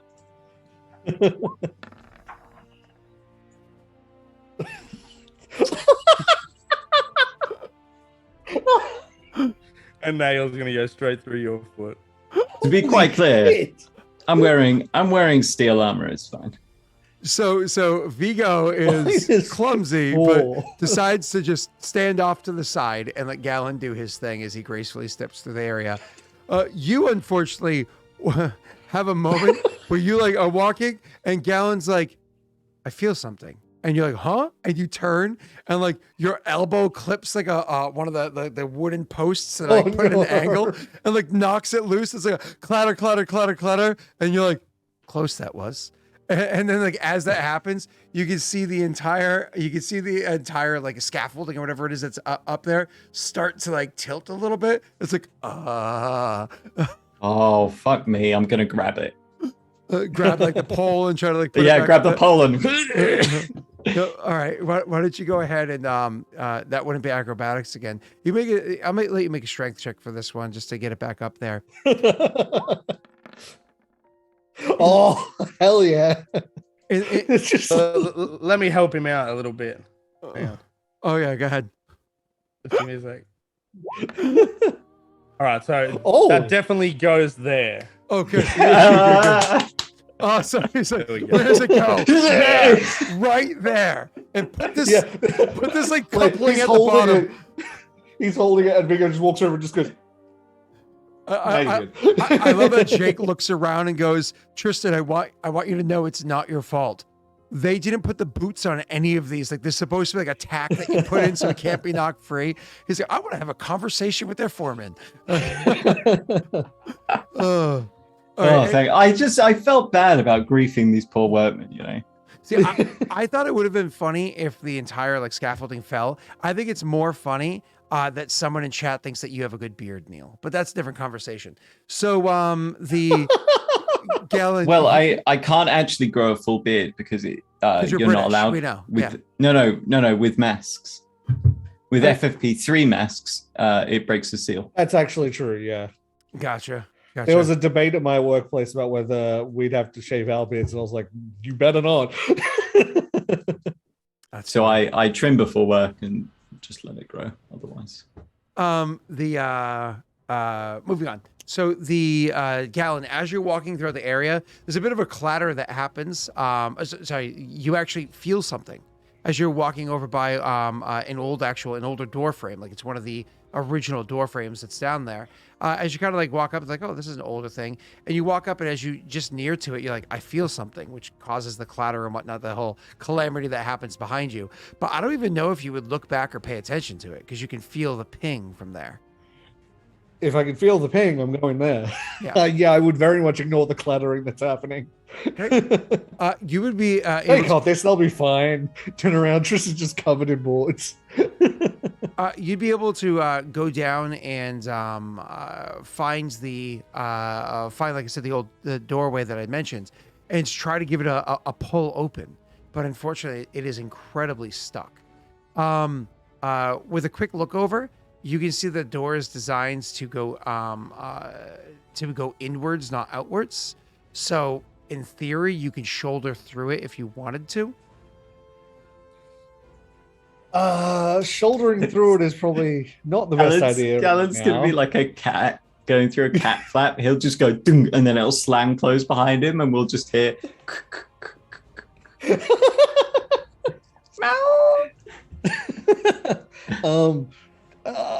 I have a better way of doing this rather than just trying to force my way through this? I don't have any way to pick locks. I don't know how pick locks works in this system. So I think I'm gonna have to kick my way through. It's disable device. So I definitely can't do that then. The where I am, is it their view to the public? I don't know how far You're along kind of this like construction is. down a little bit and around the corner, but you're also inside the walls of the construction. You are very much removed. You're removed from their view, let alone the view of the public. Yeah, I'm gonna astral suit up and kick through. I'm doing like the door handle kick where I aim for like the part where it's like in the wall. Go right ahead and roll me that strength check, sir. Oh, I suppose it's too tight for you to get a running head start. It's gonna be a natty one. He's gonna look down. He's gonna hear like a shatter. He's gonna look down and it's just gonna be bone protruding from the crystal. Oh no! So you try to kick the door, and one of the things that you realize is, no, this is proper stuck. Like this is like it barely shudders at the way that you had hit it. In that case, I have an idea. I have okay. We hear. I'm just checking rules on. Yeah. After you guys are done, probably the third or fourth time it hits it, you're like, "Do you hear that?" And then you hear another boom. Then imagine there's like one of those. You realize like, "Oh shit, there's a banging happening." And Vigo quickly moves to go quickly, and Tristan quickly moves to go rush over there as well. Then stops and decides to walk sideways very slowly in his armor. Yeah. I'm gonna switch from astral skin to astral armor, which gives me not only extra strength but increased damage on melee attacks. All right, awesome. So why don't you go ahead and re-roll that strength once you get your little setup done? So it's technically the same strength, but it's including the extra damage. Oh. Unfortunately, rolled absolute trash. Eventually, you two come walking up as he's. If I was attacking it with a sword, it'd be very different. That's a different thing, because then you have to roll enough damage to break through its hardness, and a sword against wood is not the best option. You usually want a hammer. Actually, a machete's very good against wood. Sure. Imagine oak door being hacked out by a look like machete. it'd be a. I think you'd be surprised. Hard lock to pick. I'm sorry. Sorry, Neil. What's up? Looking at the lock, does it look like it's a sturdy? I think it's stuck. It's stuck. It's not locked. It's A lock might be a factor. Would you want to go over there and are you going to try to open the lock? Oh, okay. I can try. I'm not really good at it, but I believe do you have a you, rank? Vigo. Do you have a rank? I have a rank. That means you can try. If I you believe want you, Vigo. to, you can spend a proper 2 minutes to just take a 20. Yeah, I gotta get in the habit of leaving customization points free, because I could have customized in the RAM on the suit. It puts a thing over your head. You can just bull rush stuff. That's hilarious. Like a ram comes over your head and you just headbutt. Yeah.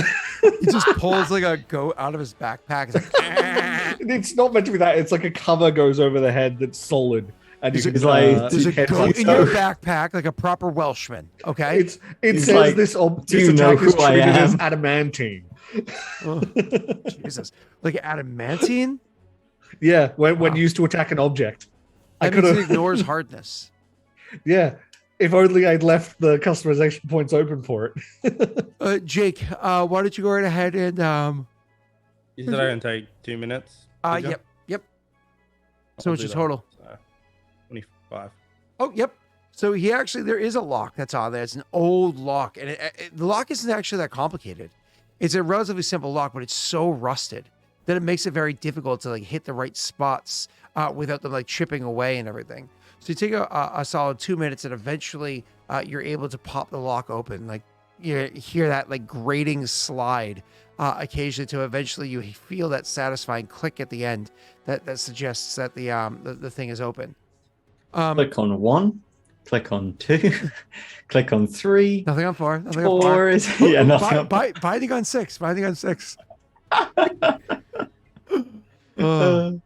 just remembering the was it the Oblivion lockpicking that was just tick, tick, tick, tick, tick. So who's gonna try to force the door open now? Teamwork. He just steps aside. You kind of give the look to Tris, but doesn't say anything. Yeah, this is All true. right, let's have a crack. Both of you guys can kick the door at the same time. Who's the lead? Who's the follow? Oh, I'm the follower. Tris is the lead. Both roll a d20. You're gonna give him the aid. What D20? Strength. Sorry. You don't even assist him.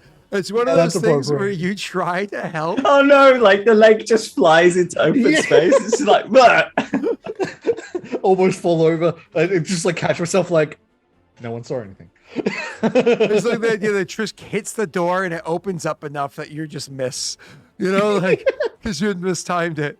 Either way, yeah, you blast the door open and it gets completely it gets jammed up. And when you blast the door open, Neil, you actually open it up enough that Gallon, especially when he's in his thin armor or whatever, can hit it open, can slip in there. Vigo can probably slip in there too. But with your heavy armor, it's not open enough that you'd be able to force your way in. It's too much. But just taking a moment I can to hold look the door down. Taking a moment to look down. Hold the door. The reason why it's so jammed up is because there's some shit that's stuffed on the other side of the door. So some of that stuff is like dead coming out mushrooms. from under the and so you're looking and you're like, wow, this is a weird matter. And if you weren't looking at a mushroom when you chopped off the top, whatever, you were just looking at part of a chewed up stem of a mushroom, it doesn't look like anything easily identifiable, right? Take this from a parent who has definitely seen chewed up mushroom. So anyways, when you look over there and you finally kind of poke your head in to see, first and foremost, that hallway is actually somewhat lit up by bioluminescence inside there. But secondly, you can see that it looks as though a good amount of really thick stalk mushrooms were grown in front of that door to try to jam it, it shut. Okay. So you bashed it in and you destroyed the mushroom that was almost made like bars in front of it to try to jam it shut. You pushed it open past there. But Vigo, no. Gallon, you definitely feel it. You feel it not just a ping. You actually feel in your mind. Can I make my connection? You can speak to it now, right? It's a mind link. There was an exact description of it. It actually is like It can speak that way. I see what he sees, and I see what you. So you just you feel that full blown connection. You immediately close your eyes and then reopen your mind's eye, and you're able to see around where it is. Because you can take it, its senses, correct? Yes, I'm just double checking now, but I'm pretty sure we figured that out last time, that it's less communication, more like it is like I see what he sees, and he So you are able to take in what it sees around it, and it sees around it a whole bunch of Neomycin, kind of almost huddled up to one another, also inside of a bioluminescent tunnel. Peace. Just double checking the thing. Telepathic link. I'm connected with Virgil again. I see good. So I see another sort of tunnel like this lit up by bioluminescence. I see another tunnel like this also lit up. Can I see anything else? Can he move? So you more or less call out to it. Yeah. Taking a moment, like asking you to move, all of a sudden, kind of like imagery and whatnot flashes to one of the mushrooms is like clutching it. Okay. Like taking candy from a baby mushroom. The Rock corridor that's it's sort of lit up in, does it look like it has openings or something? Which direct is it? Just a corridor, both sides open, or is it like this one where one side was blocked up? Both sides open. Yep, it's a corridor. So they're just Okay, that means he's within a mile. probably in a straight line. Probably closer than that.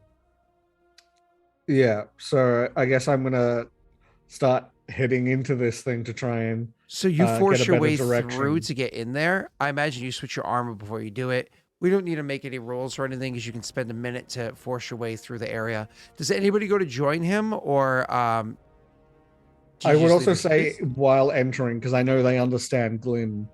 I would say, hopefully they understand. If I remember right, they do understand Glyn even when not connected, right? Like with the spores. not all of them do. What's up, Jake? Not all of them, but some do. Yeah. So, So I would just say we don't want to harm you. okay, so who's going with? Does this look like it's a hidden tunnel? Like it's not part of the sewers, like it's a hidden built tunnel? It looks like it was probably built to be a part of the sewers a long time ago, when that was intentionally established. You don't know, you have to like spend time, roll out the map, double check it, cross-reference, so on and so forth, right? But it looks like it was built part of the sewers, as like an access. The fact that it happens to go into a building is strange. How far away from the Prince's Palace is this place? A bit, you know what I mean? It's one of those things where it's like, you stop and think about that, like where you were. I mean, at least a half mile away. Okay. Through a city, a half mile is not just like, it's half miles of bird fly. So I would try and think about to Virgil about which direction they came from, like in the corridor that they are. Mm-hmm. So, I mean, you don't have to worry about that. You're walking on a straight line. So if you force your way in, you're just walking in a straight line. Jake or anybody else going with you? No, I'm legitimately holding the door. Yeah. Are you going to try to break it open more there, Neil? No. Okay, cool. Jake, you I'm going not with? going to ruin these little creatures' lives. I'm just going to you hold wanna the door wait and make here, sure it doesn't that's lock. Fine. Jake? This is on me, sir. Well. Those mushrooms that got sliced, I guess, open, right? Huh? You said they got cut off at the stalk or something? Yeah. right? These are just giant mushrooms that were intentionally grown to like barricade the door. Yeah, go ahead. They're probably grown a long time ago. They're not like Nemesis type mushroom. No, not living. Well, Okay. Not sentient. Yeah, that's yeah. I see. Right. Well, knowing that, I have to do what I was going to do. So, I don't know. Vigo's hesitant. Like, kind of steps into the tunnel. Galen would like turn around and say, "If you want to stay, stay. This is on me."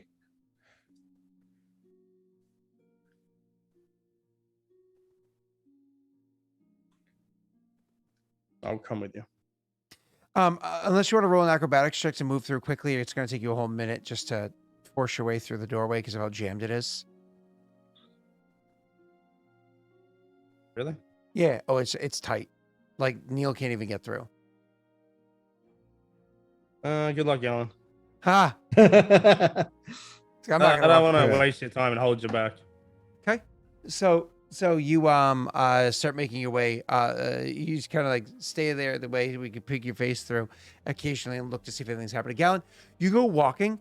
Yeah, it is not a mile away by any stretch of the imagination. It was a couple hundred feet away down the tunnel, where all of a sudden there's just like clouds of spores,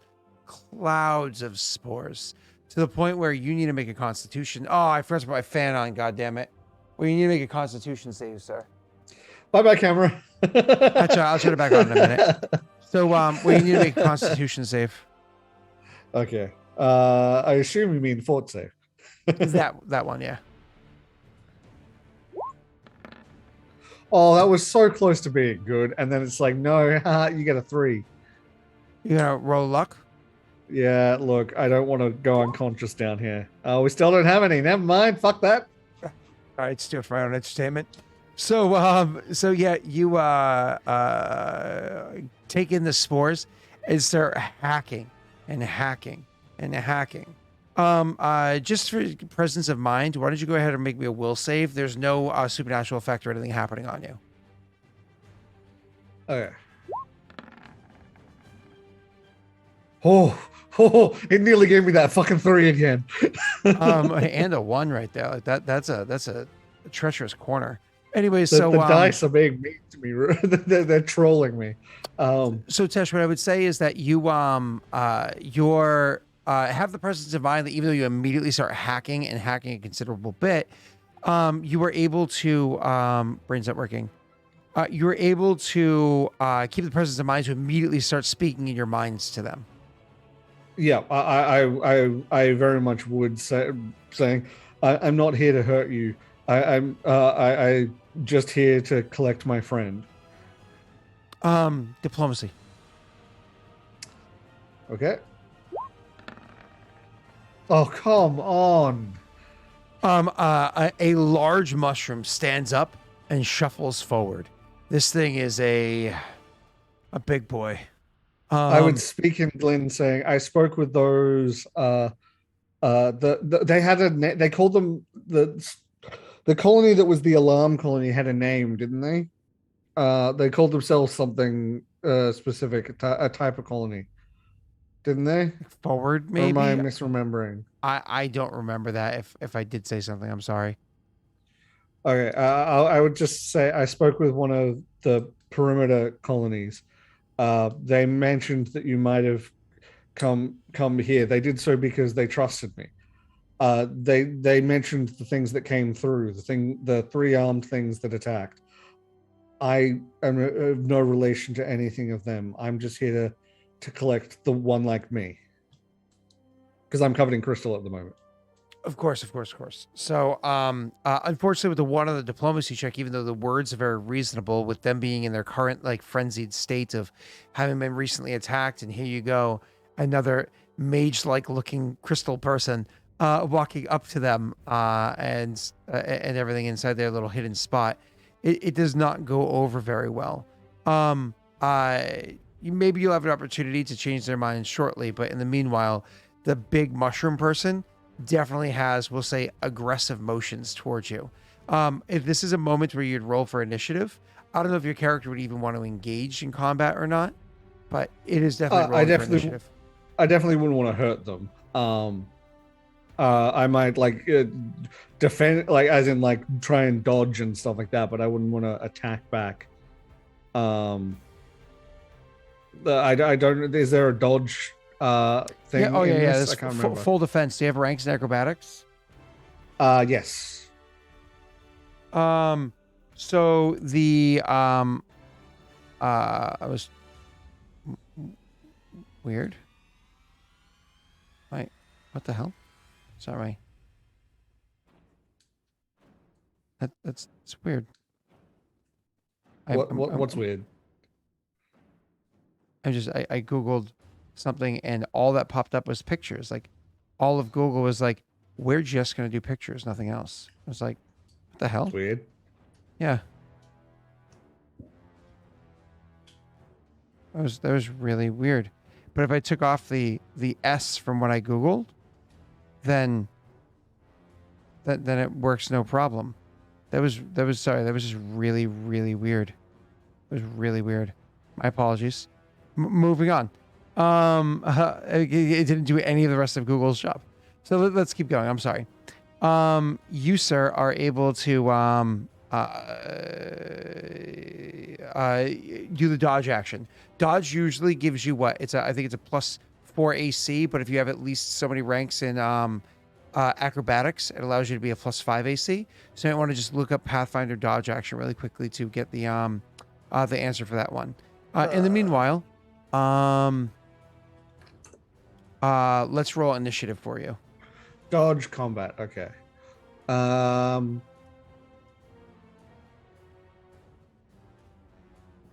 That is considerably less. It says just +1 dodge bonus to your AC.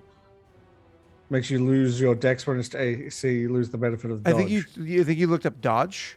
That's a feat. Yes. You're right. It is. It's fight defensively. Action. Fight defensively. Oh, fight. Did I say dodge action?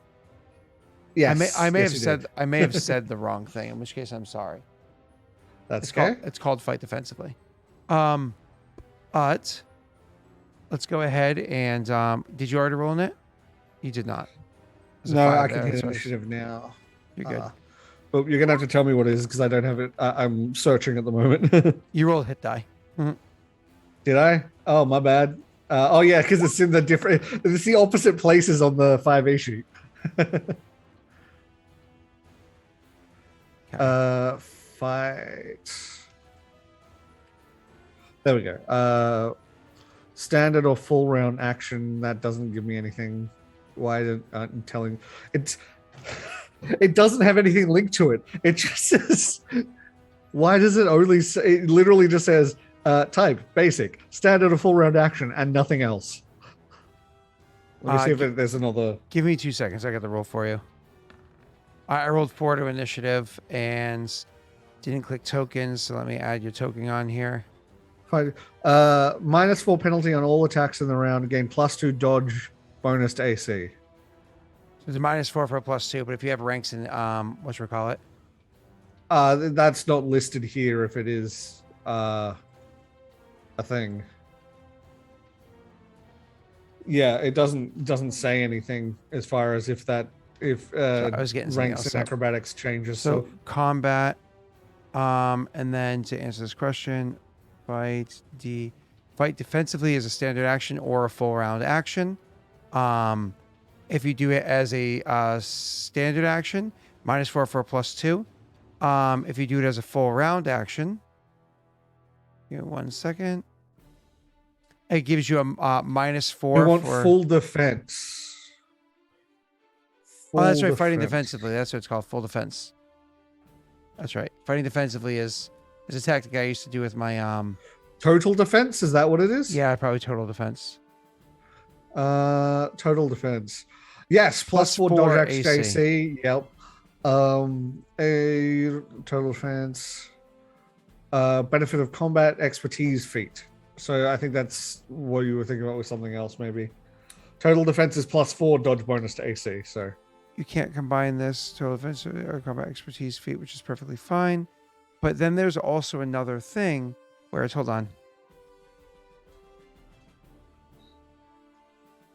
I know acrobatics is a factor here because we actually just looked this up not too long ago. Oh, okay. If you have 3 or more ranks, you get a +3. You have a +6 if you have 3 or more ranks in acrobatics. Okay, cool. I have 3 ranks in acrobatics. Okay, then that means that you get a +6 if you're doing total defense. Awesome. I'm doing that. Yeah. I was like, no, this is definitely a thing. I know this is a thing. So you crush it in initiative. So clearly all you do is you go into total defense. Yep. Okay. That leaves this large size shroom lumbers up to you, and they're absolutely going to attack you. They're gonna do a like I said, they kind of like walk up to you beforehand, and then so you sort of try to plead with your natty 1 diplomacy, and then so it just goes ham on you, and then you can make a decision from there and see how things go. So going ham on you incorporates this.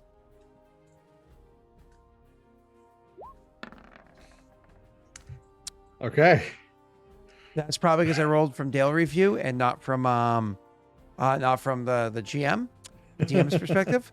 So let's try the other one because that was a horrible miss. Are you giving yourself advantage, Scott? No, this is the second attack. Does a 22 hit with your +6 AC? By exactly 1. Wait, so +6 equals what? 22? Is this with your armor and everything? Wait, all... why do I only have 15 AC? Yeah, Yeah, what's that's wrong good with your point. AC, I was dude? like, what's that Yeah. sounds low. I need to take my hair out the braid because Oh, headphones are hurting. parade armor wasn't checked. Never mind. Yeah, no, that doesn't hit. Yeah, I was gonna say that seemed really low. Yeah, for some reason, parade armor was unchecked. Okay, so that also misses. So then something else happens as well. In which case, the last thing it's going to do is it's going to release a ton of spores. So it's just going to like spores out of its side. This one, I have to make a touch attack against you, which is the same thing. I have to do a touch attack, and then you get a save if I hit you. Okay. So it hits you with a stream of spores. I rolled absolute trash. That is not going to hit you. You have a 16. I can tell you already have a 16 at least. So that is definitely not going to hit you. Neil, you look like a crazy person. You look like you should be playing that doctor that's like, no, I've come up with a remedy for what it is we need to do. Like absolutely. Absolutely. You look like, oh my God, in one of the Iron Man movies. What the hell's his name? Oh, Guy my Pearce. Justin Hammer. No, Guy Pearce. Oh his no, character, you do look like with his hair. Yeah. Eldritch Killian. Yeah, Eldritch Killian. When he has Yes. long hair. Yes. I'm going to assume. Well, no, because you have a high dexterity, don't you? You're a dex-based character, so now I know if I luck it, I'm not going to get anything, so I'm not even going to waste my time. So you are able to, as this thing is like,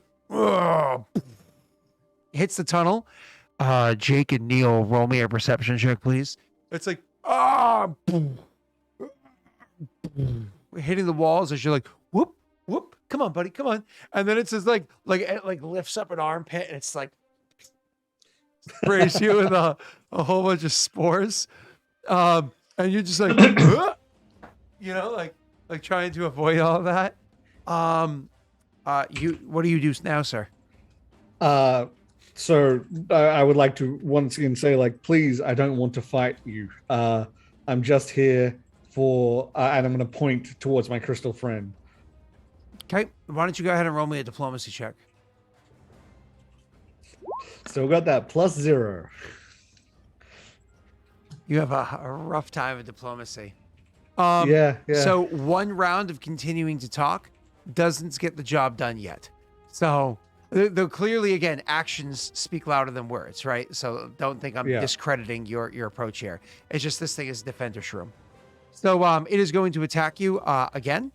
So as do your I full still defense. get to do the full Total defense? defense. Yep. So a 16 isn't going to hit you. A 10 isn't going to hit you. Oh, a touch AC. Ooh. And Neil, you never rolled me that perception check from last time. And good, Jake's back. Jake can roll a perception check too. Probably I'm gonna go because Daddy's my niceness. headphones were. Oh boy, a 22 is definitely gonna hit your touch AC. It's gotta. Only just. It's gotta. Only I gotta look at this just. character sheet. Because because of the 15 total plus 6 defense, is it's 21. Wow. Yeah. Wow. Okay. Cool. So you actually get to make a saving throw on this one. So Jake, last round of combat, you would have heard like smashing happening down the tunnel, like loud banging sounds happening down the tunnel. Like and to you, Tesh, I hit you with the touch AC. Could you go ahead and roll me a fortitude saving throw? Oh boy. Here we go. Huzzah! Okay. Okay. So you're able to resist whatever it is that the spores do as they as you hit with them, just like try not to. You're like a person coughing in a grocery store right now. It's just that really awkward, like I'm not coughing. Please, I don't have the word. I'm sorry. I just want carrots. It's allergies, I swear. So funny. Anyways, so you are able. You're fine. You're able to survive through this. Your turn again. You're ducking and weaving. Go ahead and roll a diplomacy check. Okay. Come on, dice, don't fuck me. Yes, finally. Okay. So your words are definitely starting to kind of get through to these things. I am going to go one more round of attacking you. You're probably still not going to get hit. Jake, how are you dealing with the fact that you're still hearing happening down like those mushrooms are going to Pound Town? Yeah. He would turn to Triss and say, "Something's up. There's a commotion inside," and this is where he'll say, "Help me through here." To try and get through the door. For me to push. Yeah, Neil, go ahead. Give me a strength check to push. After you do that, Jake, give me an acrobatics check to squeeze. And Viking, if you can go back a little bit to when Neil first showed his hair being out and crazy, can you just clip that for me and clip an image of Eldritch Killian and put them as a side by side in our Discord? I know it'll take you a day or two to get it done. That's fine. We'll appreciate the work once we get there. Thank you, True Blue, all the way. Great strength check, Neil. Go ahead, sir. What do you want me to roll? Was that Acrobatics, yeah. Oh, damn. You squeezed through. Tristan must have done a great job pushing that door open. Honestly, the way he was pushing the door, you kept getting this splinter like stabbing into your side. Eventually, just stop. No, I was pushing him, but gently. I can't do the pop sound. Hand on the hip. No, like I've got to grab a cheek. There it is. Once he gets through, he'll turn and say, "My bag," which has his crossbow in there as well. Sure. I hope it's not loaded. He'll toss it through. No. Hits the floor. The first thing he does when he gets it, though, he takes it out and he loads it. Okay. So he loads the crossbow. Yep. And then, so that was during the rounds that he was doing the whatchamacallit. You did that, and then that. Okay, cool. So, that just made me think of the whole. There's an orc standing on the edge of the cliff. You walk up to him and attempt to push him over. You roll a natty 1. You didn't say caress him gently. Now you're both staring at each other awkwardly, like it's like a t-shirt. It's funny. So, anyways, you sir are being attacked this last time, Tesh, as I said. So you're again full defense. Yep. Nothing. 23, I think, is still a nothing. Right? Still a nothing. Still a nothing. I'm gonna luck it because I actually don't remember your AC. Ooh, 27. But actually land one hit. Yeah, that's gonna hit. 27's gonna fucking hit. Wow. Okay, cool. I do damage and I'll hit you with my spores as well and see what happens.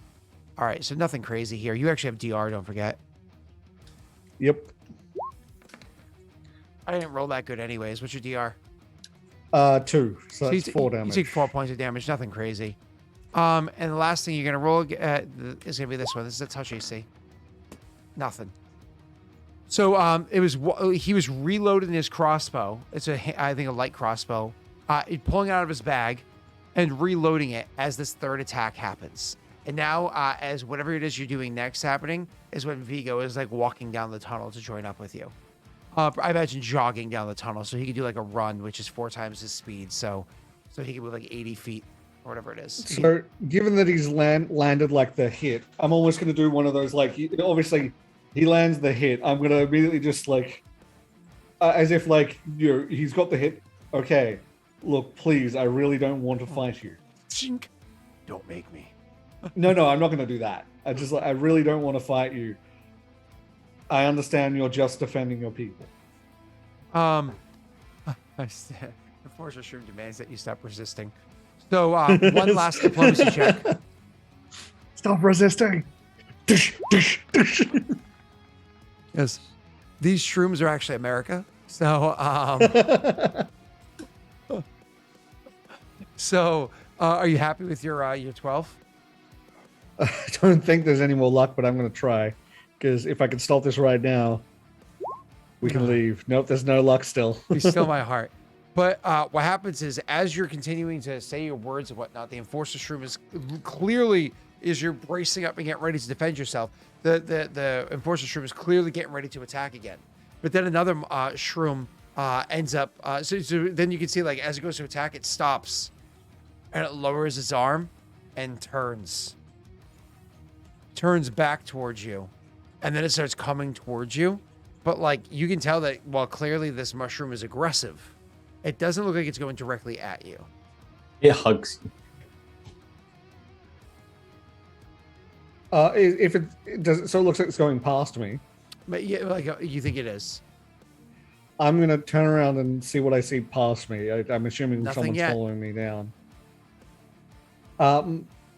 If there's another, I'll say in Glenn and in the mines at the same time. If there's another person coming, they're likely an ally worried about me. Do you step to the side? Do you let it pass you?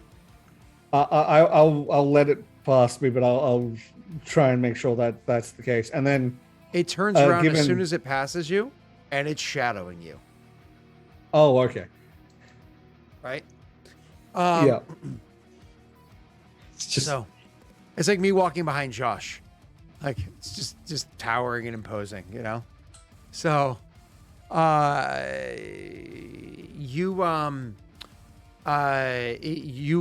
it lets you pass, and you can see there's like several dozen mushrooms inside here. But these ones are all the size of, say, a Hafue up to the size of you, and then that big guy right there. Yeah. I'm just going to walk slowly towards the one that has Virgil. Okay. Well, I mean, it's not super obvious where Virgil is, right? But you start like feeling your way through it. I mean, I can look through his vision and be like, okay, so it's this angle. God. Imagine trying to walk from somebody else's perspective.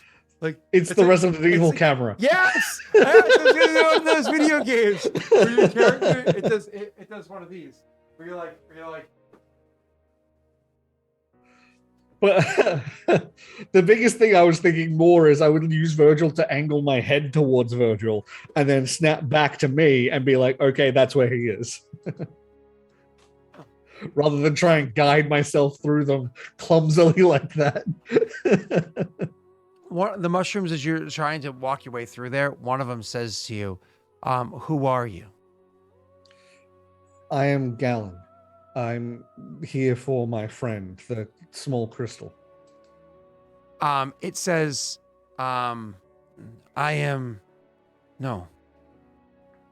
we are sorry for what it did. And you know, it's like flashes like an image. You understand it's referring to the Enforcer's room. Yep. And it says, I no, understand. No, what we did. I understand. Given what's happened to you, I can understand that reaction. Another one, you can feel that it's a different voice as opposed to like almost like concert almost. A different voice in your mind. Different vibrations of the spores saying to you, it was trying to pacify you. I meant no harm. I wasn't going to come in with combat, but I understand that it was only defending. Another one says, you are from the surface. Why did you attack us? I'm not with those who attacked you. Those who attacked you are separate. When you say are separate, like the whole sentiment of being separate, like you are not one of them, they are not one of you, it sends this very, very, very strong quiver of just feeling very, what's the word I'm looking for? Lost, cold, lonely, imagine. lost, all that. Yeah. To the point where like your character actually shivers. I'm gonna have you go ahead and roll me a will save, please. That's a really good roll, sir. That's a really good roll. So it's almost like despair kind of like overcomes you, but you're able to hold on to the fact that you understand, you empathize, so on and so forth, but you don't fall into the pit trap of what their minds are. You're able to stave off that despair. You're here for a purpose. You like that coin, you like that happened. penny in the McDonald's swirly thing. You just swirling and swirling, but you refuse to go down. I'm sorry for what has happened to you.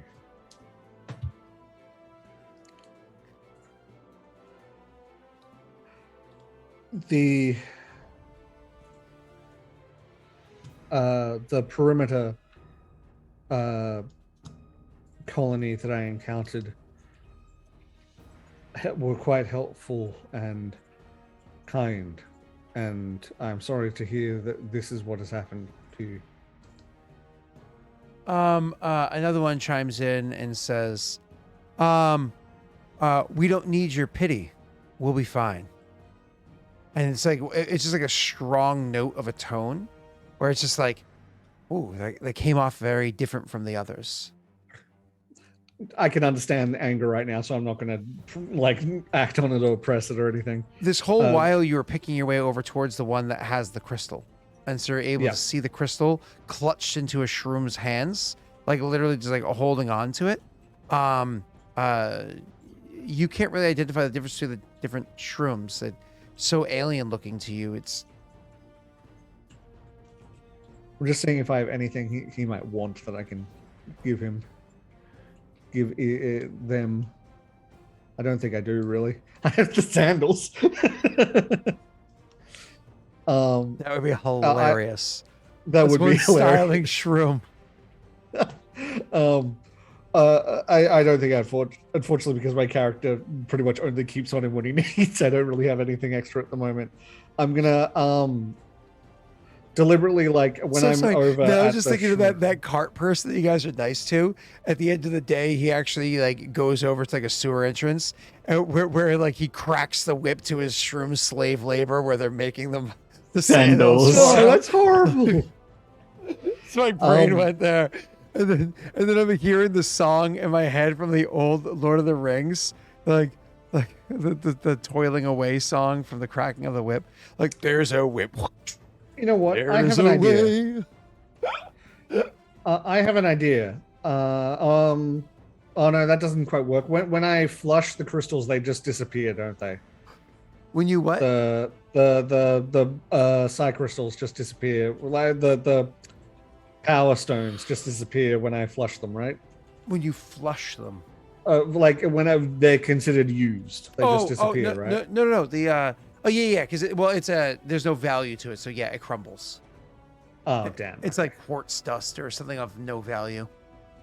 Yeah, no, I was thinking about just like deliberately switching skill and giving him the inert chameleon crystal, but if it's gonna disintegrate, there's no point to that. Yeah, if it was empty, because you actually cast out of it, right? Yeah, you have to give him one that still has power in it. Yeah. Try asking for your crystal back. That's yours. Yeah, when they stole it. I'm going to first. I'm gonna when I get to the one that's got my crystal. Is it one of the smaller ones or one of the bigger ones? It's somewhere between small and medium size. I'm just gonna sort of they're kneel deceptive down in their size because sometimes they're like really short and plump. You know what I mean? Sometimes they're really tall yeah, and thin. Sometimes they're what I mean is I'm deliberately gonna like get down to the same sort of level with it and just ask if I can have my friend back. Where on the stalk do you stare? I'm gonna look at the cap. No, that feels wrong. I'm gonna look down. It's just below the cap, I think, where we saw the before. Yeah, the dark eyes. Yeah, the dark spots. So you look at it and you say, "What, sir?" Can I have my friend back, please? You actually hear in your mind, it says, "No, it's mine," and like again, a sense motive for me. I keep not making. Sense motive.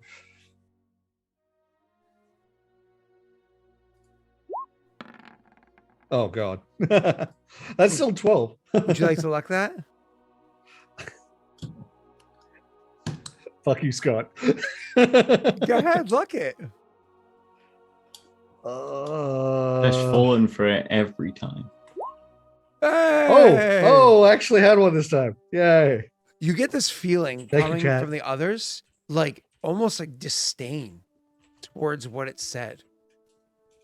Like not towards you. At first you think it's towards you, but then you realize towards what it said. And then it's almost like this disdain that you feel that rocks on, Jake, you're walking up towards, you see a large shape in the bioluminescent tunnels that you've been kind of like jogging down, heading towards. You see a large shape and other movement and whatnot past it. There's definitely a large shape up there, taking up some space. I don't know if you fall to a knee, turn on your laser pointer, aim for the dome piece. I can imagine he's kind of, going rather quickly through there, and then he sees that and he just like almost just stops dead. Looks at it for a minute. I'll note anything? I'm deliberately saying I deliberately said I'm saying both in Glyn out loud and in the mind everything that I'm saying. So Okay. So you may have heard like some echoing down the way. Roll me a perception check, Jake.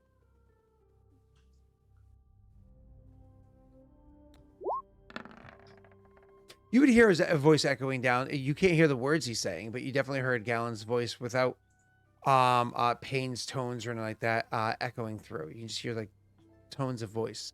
Anyway, so the shroom it does that, and Jake, Tesh, you feel that shame, this like loneliness, and sorry, the shame coming from the others. And at first, you think it's a shame to you, like how fucking dare you ask for this thing's crystal, but then you realize no, it's a shame to that one for identifying with that belonging to itself. You know what I mean? Like it saw this crystal as belonging to it. And almost as like a reaction after feeling the pressure or shame from those around it, it realizes, no, I must conform. And it slowly truly, these are Americans. To give it to you. I would say thank you and let Virgil climb up on me. I'm not going to do the change or anything. That might be a bit abrupt to like do the quick change back. Might be too jump scare for them. Yeah, exactly. I'm just going to say thank you. I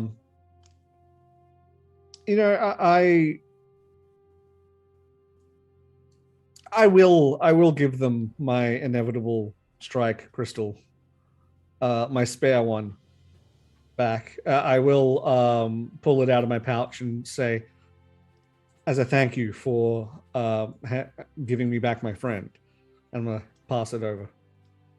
And this is gonna be for the inevitable strike. Okay. You hand that over. So, get rid of that. It's the only one I don't have loaded at the moment, so.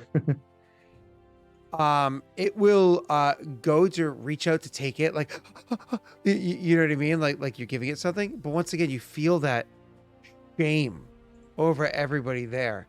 But then you can almost feel like its mind speaks up and it says, for us. And then there's like a couple moments, and then there's like a soothing tone that happened amongst the others. Yeah, and then I'll hand it over and let him take it. This is like, these are like Americans. When they first broke off from Britain, they thought they had to continue with the shitty way of living British lifestyle, but eventually they're going to learn independence, individualism is better than being one amorphous blob like a British. I was going to say, this is like Americans if the Cold War had ended with America becoming communist. Oh boy. Anyway, I'm gonna stand up slowly and start walking like, back out. Touching that. That's why I'm continuing to fake move on with what's happening. But go ahead. So I once I've said thank you and given it over, I'm going to stand up and start walking back towards the big one. The big one is there, and again, it's one of those like it's standing like as it's standing over you. I imagine you just kind of like, I'm just gonna. I'm gonna straight up ask it. May I pass? Yep, and you're gonna like move around and pass it or whatever, and it's gonna let you go. I see Vigo there. What? Don't shoot! Don't shoot! Gives you a nod, and he'll start to back up. Okay, and you do exactly that. You start backing up and moving away. The big one notices Vigo as it turns around to see you. And again, is that it takes several steps forward. Like as you start walking over it, it's like boom, boom, boom. But then you can feel in your own mind the other spores saying, let it be, let it go. Water, water, Yeah. water, Yeah. water. You can get the impression that whatever this large one is, it's probably not as intelligent as the other individuals. I'm getting that. It's the you aim at it in direction and say go. Yeah, it put all its stats into strength and constitution, guys. I think what you mean is thank you. Yeah. Yeah. Oh, yeah. I feel that. So you good. Gonna head back then. Feels good to have you back. it vibrates, and you're like, it's gonna feel even better later. Oh my God, Scott! Why do you always make it so weird? Sorry, in my head, I said, "Oh, like it vibrates as a response, the way like some weapons do." I like, or understand whatever. that, and then you immediately you were like, and then my "Hey." mind went, "While I'm here." Sorry. Anyways, the damn Witcher token. So go ahead. Yeah, when I get to Vigo, I'm just gonna say they're just scared. They didn't mean anything by it. If he sees like a bruise or something, so they're just scared. So you guys make your way back there. You go. But as this is a tunnel that was locked, I want to be paying attention because there may be, something, along the tunnel. Whether it be, I don't know, a bag, items, like alchemical things, like anything, you know what I mean? That just seems out of place or stashed there or something. I can help if he like that. mentions to keep an eye out on the way back. Roll me a knowledge nature check, Jake. In the meanwhile, there is a bit of a tattered bag with some unimportant old, like somewhat rotted goods or whatever on the ground, but nothing of value or note that's worth mentioning there, sir. Are you happy with your 22?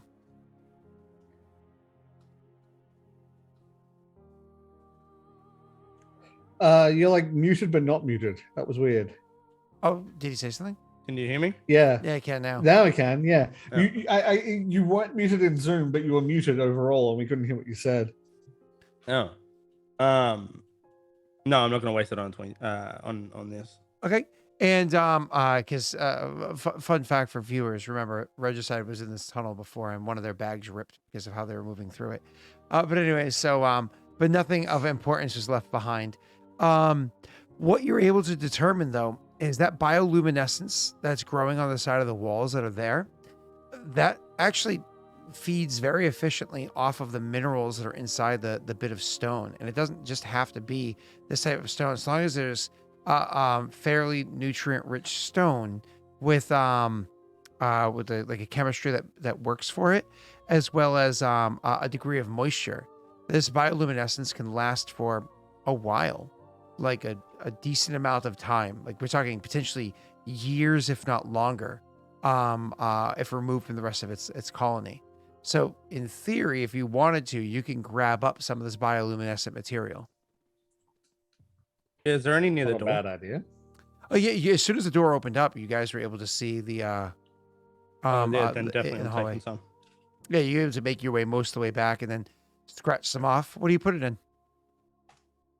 My bag, my chemical bag, probably in some type of sample thing. Mm-hmm. Absolutely. Yep.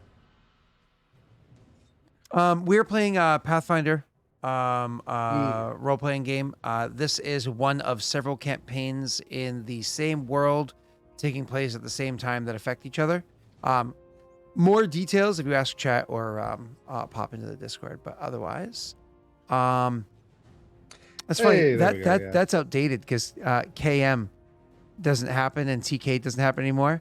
So RC is still around, but we gotta get IC and Can you imagine? You gotta update that. Like And of you gotta all the also- campaigns, RC is the one that's still going. Like, how wrong is that? Yeah, I didn't Like, see that coming. Clip, With how clip they this, approach clip combat. this, and send this to that cast. Yeah. Need to start the flame warrior. To be fair though, I'll be like, okay, cool. They have this like one task that'll take them an hour. 5 sessions later, they're still done. They're literally on the season, like post season 6, session 4.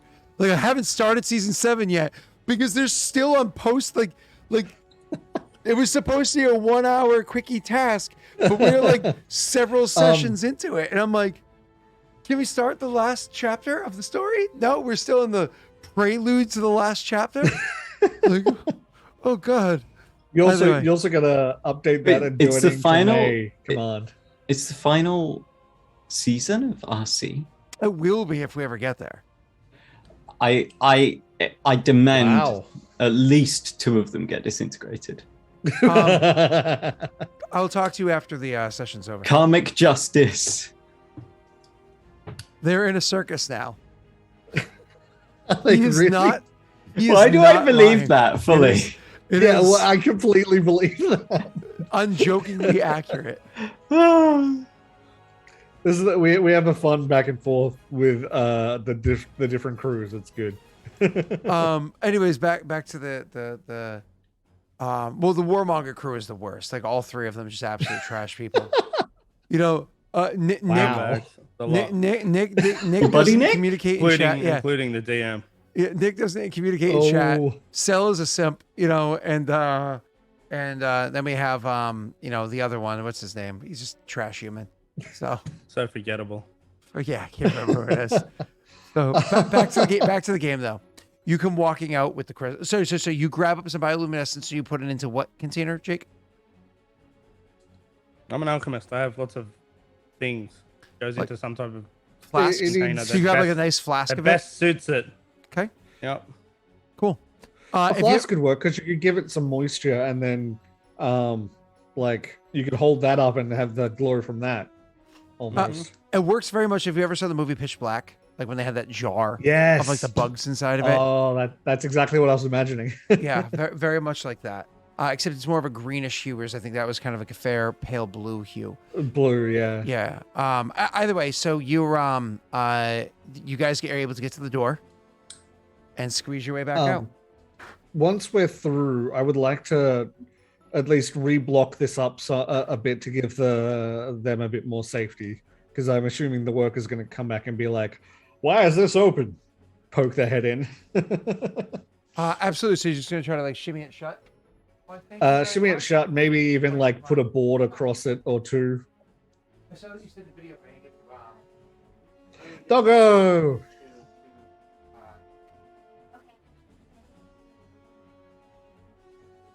We got brief doggo chat. Is Percy in? Nice outside. Ah. We got a brief doggo. We had a cat earlier on Sorry the about that. windowsill. Well, that's okay. We got a brief doggo. The dog popped in. She doesn't like to stay in here because if she's in the office, she actively wants to cuddle, and this chair isn't exactly. I mean, look at it. It's not a cuddle chair. So Yeah. if I like move, if I try grabbing one of those and pulling it up here, first of all, I'd be sitting very low because it's designed to sit low in, right? But she'd be happy there because then she can cuddle with me. Moving on. So let's Yeah, I wanted to put like a board or 2 over it as well to like keep it shut. Absolutely. So they come down and are able to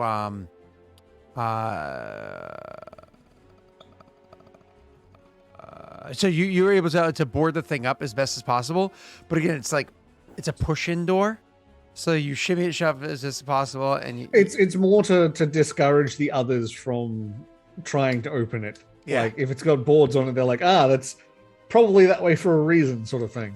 you eventually are going to make your way, I imagine, up and back out the place. In which case, you go as you're walking back out, you're actually going to see one person standing there, and she's looking rather pissed off, with her arms crossed as you guys are coming up, and she's like, "And who the blazes are you?" Oh, you're the foreman that slept in, I presume. Oh, Oh, Imagine somebody being like, somebody walks up to a desk and says, "I just want to know what's on sale," and you'd be like, "Oh, hi, Karen." You know? Even if you're correct, it was very wrong. So anyways, she looks at you and her eyes narrow like daggers and says, "Name and rank. I want it noted who is trespassing." We got permission. She looks at you, looks back at the one who's clearly the officer. I ain't in uniform, so I don't know what you're on about. Oh, that's right. I am. Yeah, he is. yeah, Sorry. he is.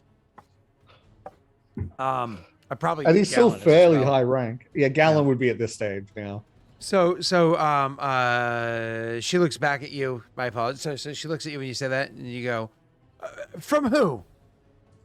Well, you know how military structure works, right? The highest rank's in charge. So if the highest rank isn't there, the next highest rank's in charge.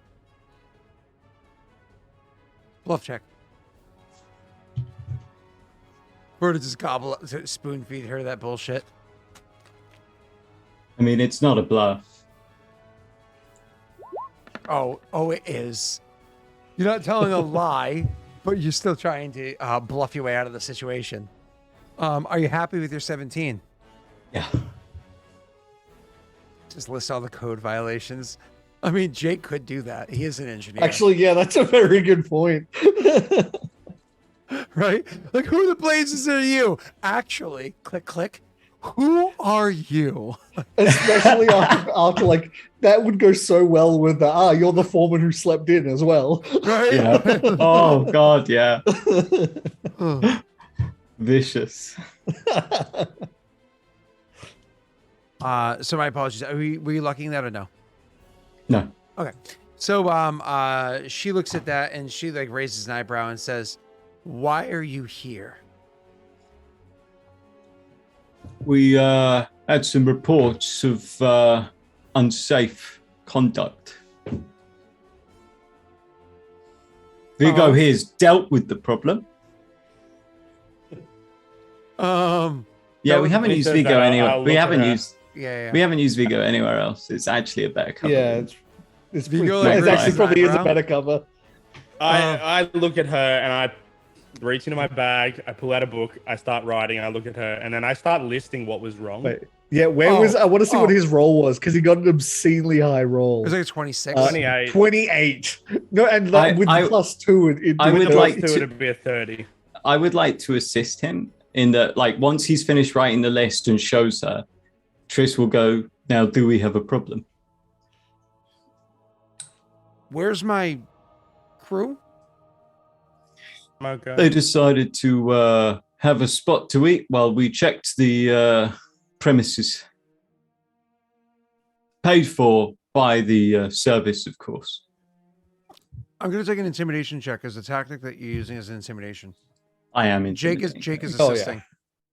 Okay, Jake's insisting. All right.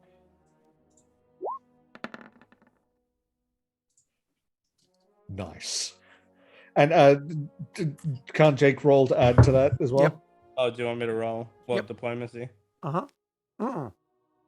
No. Engineering. Intimidate. I think just intimidate. Yeah. Is it engineering or Intimidate. I don't want to. I'm not trying to assist. You are assisting. And don't worry, if you fail, nothing bad happens. This is what you've done to him. He's like, no, I don't You want to. die. I don't want to roll. Hey, you do assist. Yeah, you give him a +2. Okay. You've traumatized us, Scott. We're like, he's trying to get us to roll. Why is he trying to get us to roll? Oh God, I hate rolling in this game.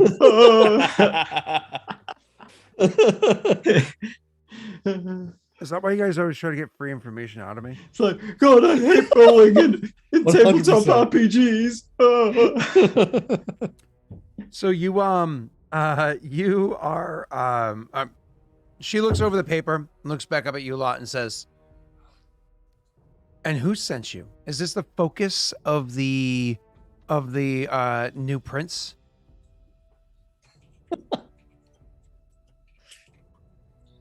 Strong foundations make a strong beginning.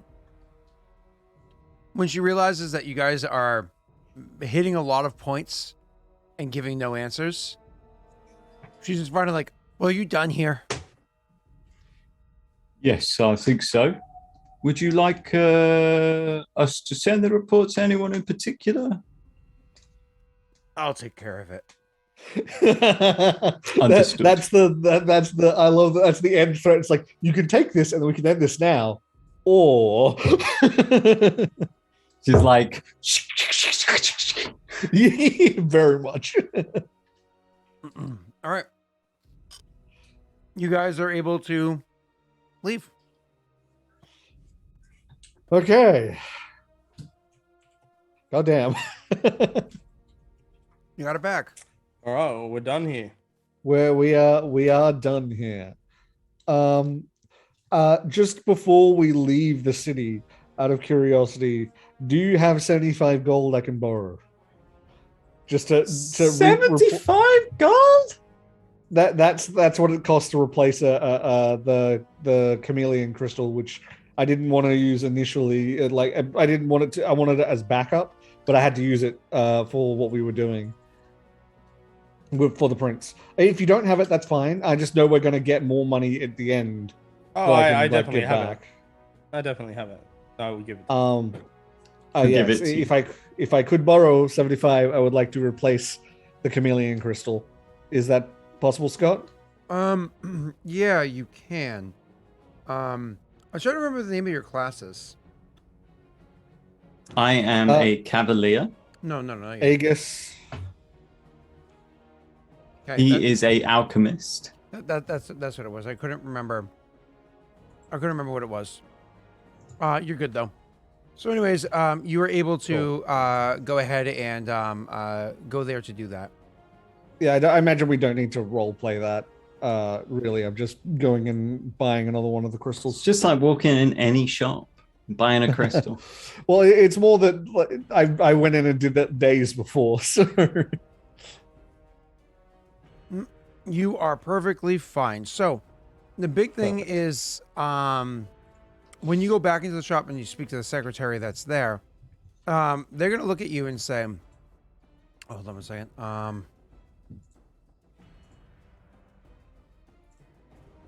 They're gonna look at you and say, "Oh, Gallon. I had to remember your name. Gallon. There you are. I was actually trying to. I was hoping to see you one last time before you left. You had come in and were purchasing some of the goods. Excuse me, that we were making to try to help out the to try to expand on our abilities, as you know, the crystals and the like.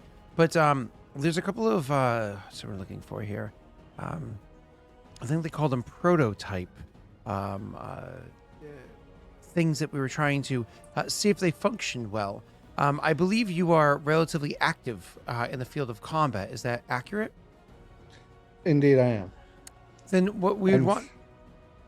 I've already been able to utilize one of the chameleon power stones multiple times using my suit rather than just once. Well, that's wonderful, and it's worked out well for you. It has indeed. It's one of the reasons why I'm picking up another one.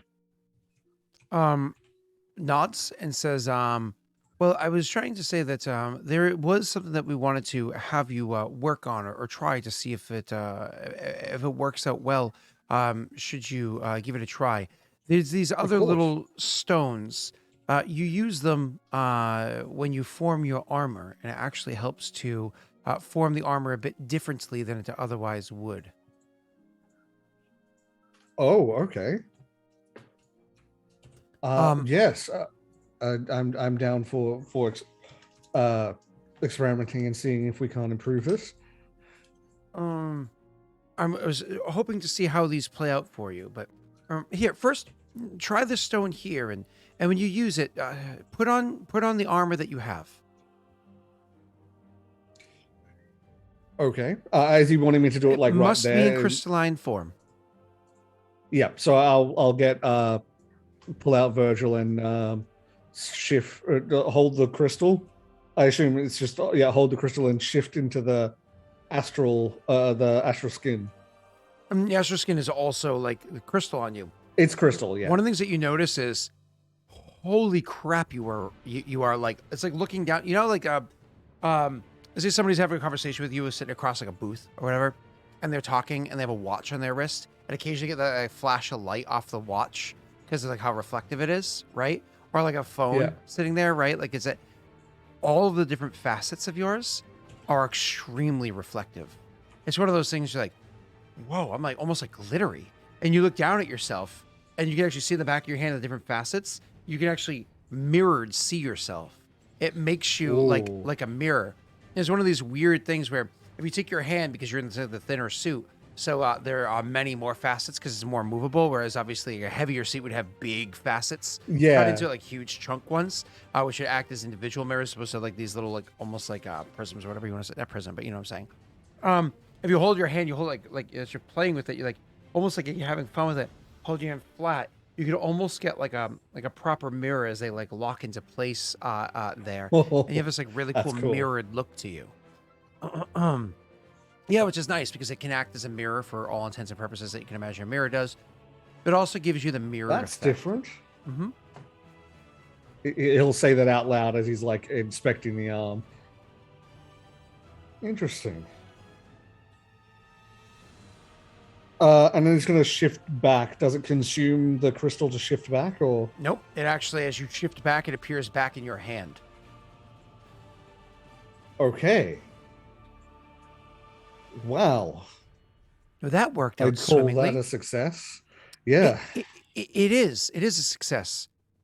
But I do have to warn you. There is a slight flaw to it. It's mirrored, but an iconic feature of mirrors are how fragile they are. Okay. So, out of in meta, what sort of effects does this Reduced have? AC, but the mirrored effect. You get the mirrored effect. You have a -2 Constitution score, and you lose your DR. Oh, so what's the mirrored effect? I don't know what that Mirrored is. effect. Not only can you avert your eyes during gazes and whatnot, you can also fight without any penalties against people's gazes, because you can like look down at a reflection of them like on your knee as you're swinging at them with your sword and stuff like that. You don't have to look at them directly. You're allowed to see that, and sometimes it can even reflect things back on others depending on what kind of gaze attack it is. But again, it also has the ability of being like a mirror. So if you're like, I need something reflective, I need to stand in this tunnel, allow light to reflect off of me down there. So, things like that. Anything you can imagine that's fun to do with it as well. Yeah, disco ball. Yes. Oh my god, he is. Put Gallon on a chain and just spin him. Okay. He is the life of the party. So what Are was you the speaking in mods? past tense? That's horrific. -2 con, -2 con, no DR, and mirrored effect, right? Mm-hmm. I believe you have a Cool. an ability on you that allows you to increase Constitution score. I do. That I can negate the -2 con. Mm-hmm. So yeah, so basically it's a cool thing that I can use to I just drop the DR for a mirrored effect essentially. Oh, and I'd have to use the customization for increased con, but that's only 2 points, so that's quite cheap. Awesome. This is fantastic. I'll be sure to test it out. Certainly. Just don't shatter anywhere. I'll be sure to test it out. Flash forward, Vigo sitting on the loo in a cubicle, and just like this mirror just appears, and you can just see like a pair of eyes. Wow. Oh, come on! He has his little tick, tick, tick, tick, tick, tick, tick. What's that? That's true. I have Virgil that I can use that has a fucking. What's his stealth again? Let me bring it up. Yeah, I don't think you have to worry about plus that. 18 stealth.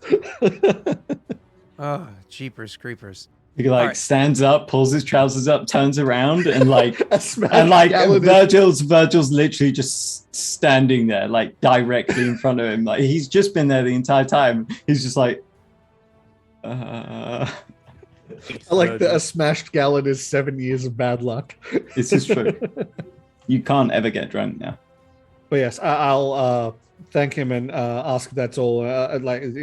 If that's all he wanted to talk about, and then head off if it is. Oh, no. He said that he had a couple he's of them got more? that he Okay. wanted you to try. Oh, there's more. Cool. Yep. There's actually 2 more that he wanted to try with. Oh, cool. So one of them was it gives it to you, and you're supposed to try it on, and it actually makes it so. Oh, that other one's made your crystal the normal color, but very reflective. This one makes it so it's actually like a darker red, like a crimson color red. Whoa. Okay. And he goes, this one is not always going to be as useful in at the moments. It's when you're dealing with more difficult problems. It's designed specifically for staunching, to stem the bleeding, if you will. It's made to make it so that your body can stem the flow, if you know what I mean. Oh, okay. So staunching, like more or less, it reduces the amount of, if you are suffering from a bleed effect specifically, it reduces the amount of hit point, ability point, or ability drain damage of the bleed effect by 2. Reduces bleed by 2. Okay. Correct. It also, for the sake of Constitution saves, to stabilize if you go unconscious, it negates the penalty of negative health points. Okay, cool. So if you're like -6, you don't roll as a -6, you roll normal.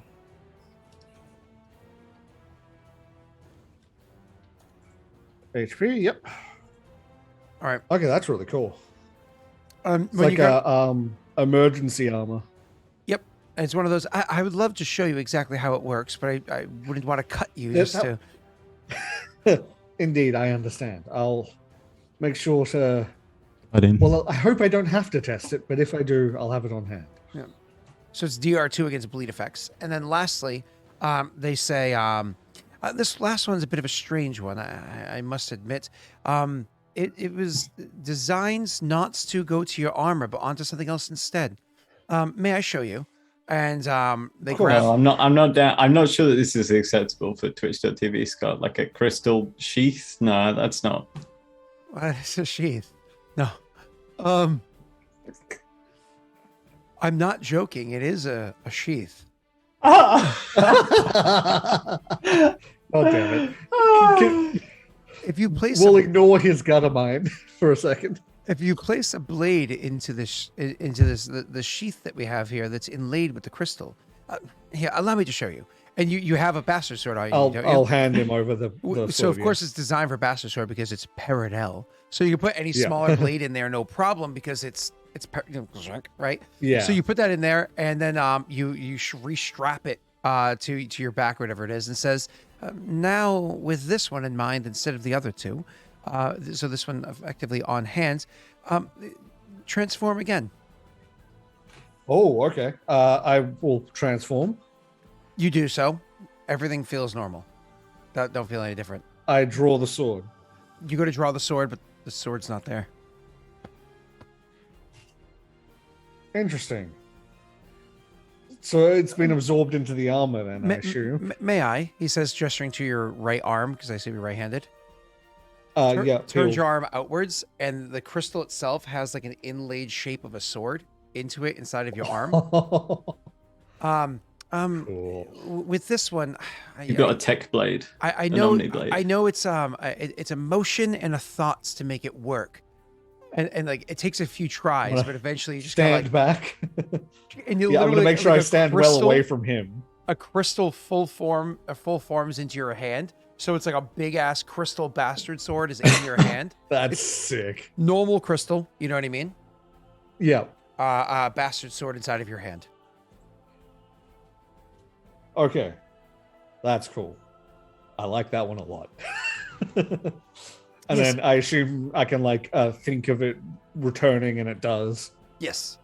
And he says, I was actually afraid after everything had transpired yesterday that I wouldn't see you again, but fortune has favored us, and I was able to come across you to tell you about these prototypes. Indeed. Thank you. Be sure to test them thoroughly. That one is especially interesting. Mhm. A And movement and a thought. Galen just thrusts, and this sword just. okay. So for the sake of writing down here, it's not a. Thrust, You said really? specifically it's just. That was Turns it. into a normal one? Broke him. That was awesome! He said I thought thrust he was really, and disappointed. Tesh just went. You froze. Oh, I got out. You froze perfectly right as I made a joke, almost like you were like a disappointed dad. Can somebody please clip that? That was amazing. Anyways, so let's continue. What I was asking is that you mentioned that it's a normal crystal bastard sword, so it's not a masterworked one like my masterwork bastard sword, or if that's what you put into it, that's what it is. oh, so it is a masterworked one. Cool, Mhm. cool. I just wanted to make sure. Mhm. That is sick and very useful. There's a small flaw to that one too. Oh, I'm guessing I'll find that out in combat. Well, it works just like your sword, but instead of being comprised out of metal, it's comprised out of crystal.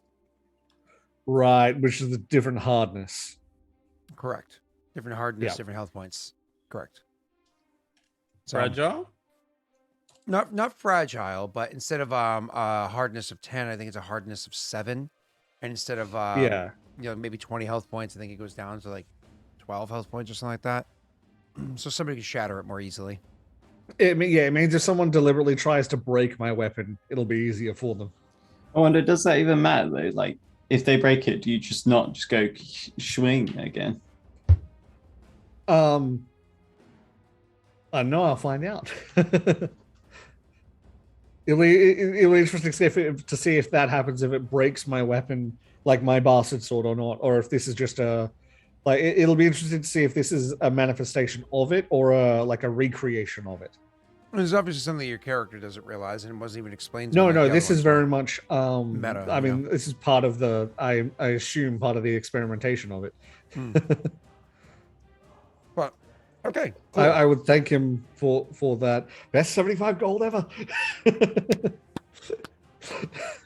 I'm very glad that I borrowed that 75 gold. I want to give you 100 back. somebody had dropped that FF weeks ago, and I tried to give you something weeks ago, and you were like, "Huh," and walked away, and I was like, Well, I'm glad I came back. "Yeah, all right, yeah, all right, let's keep going." Okay. Yep. I'd thank him and head off back to the others. Yeah.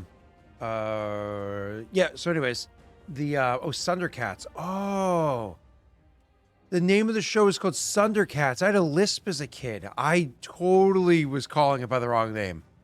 Oh my god. Thundercats. It was. Oh yeah. Sorry. My apologies. that joke took a little bit. I got it straight away. You didn't think it was awesome? Oh, I didn't know. sorry. So let's That's a perfect example of what Scott was saying about a joke that's so deep in the well, you just keep digging, you just keep going and praying. It's not what I said, but that's okay. You guys leave. There's no reason to be here anymore. You guys are gonna head out. So I believe the tactic was let's open up the map. Yeah. It's up to the BT. But that was the suggestion. Yeah, I don't think we have officially decided. We brought up that as an option, but we were going to decide once we were going to leave, I think.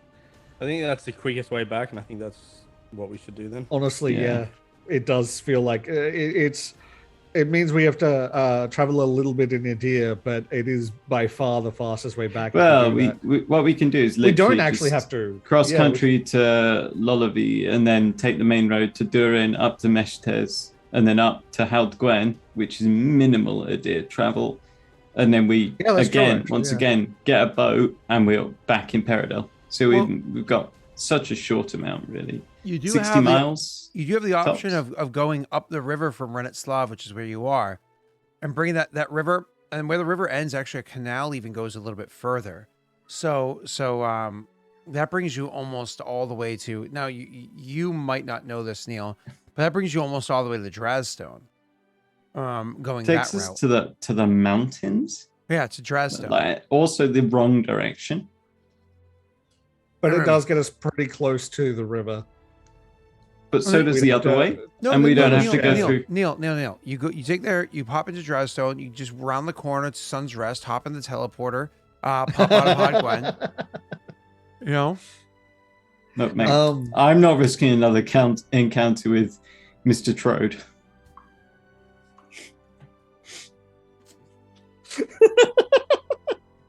The Trode will ride again. Rise God again. fucking damn it. Whatever's the quickest. uh, I reckon horses from Renetslav to Lolavi, then main road horses again to Durin, Meshtes, up to Haldgwen, and then boat That all the way does down feel like- to the coast to Turnip, and we can either also- then go along the coast or we can take a boat all the way to McGlynn. yeah, once we're on the river, like that does mean like if we go that way, it's the least amount of border crossings till we're on a river. And then once we're on the river, we don't have to worry too much about the border crossings.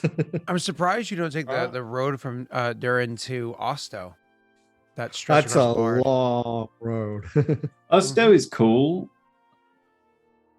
We're going to be going through Osto anyway, but the river's probably faster. Yeah, Osto's cool, but like that's quite a long like trek I to guess- take. Realistically, the trek from Durin to Hardgwen is just slightly shorter.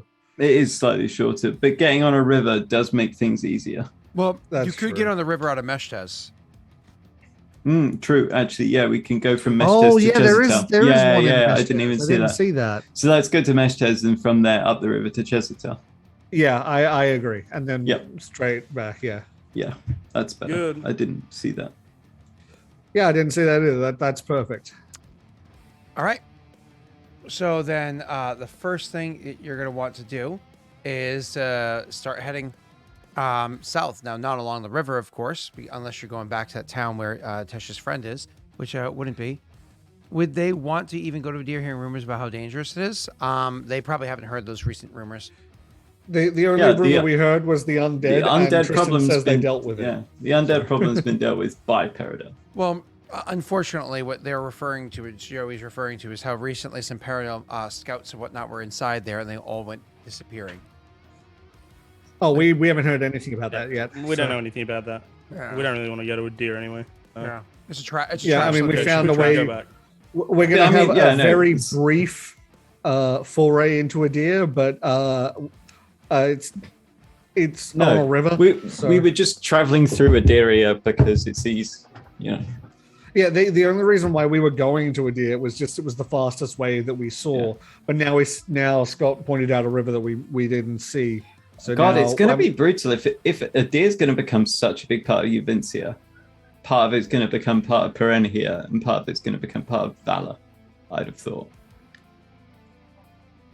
Oof. All right, well, let's head on our way. Let's go. You guys might want horses for this trek, FYI. Yovincia would probably take west of the river. Vala would probably take the central part that's between all the rivers, and Bard would get a small little chunk upwards near Hod Gwen, if not Perenhia would, and would probably reach in and grab the forests and whatnot. Yeah, it's gonna be carved up. It's eventually just gonna be a part of Paradel, because why wouldn't it be? So, Joey, make it into a new province. There's a reason, Joey. Yeah, that's what. That did no one notice that I just called it Aderia? Yeah, I did. Yeah, I heard you call it that. Yep. I thought it was funny. I was going to make a joke about how, like, no, this is what all the locals call it. And your character's the only one that does it. Like when somebody's like, yeah, everybody calls it Beantown. It's like, fuck you. Nobody calls it Beantown.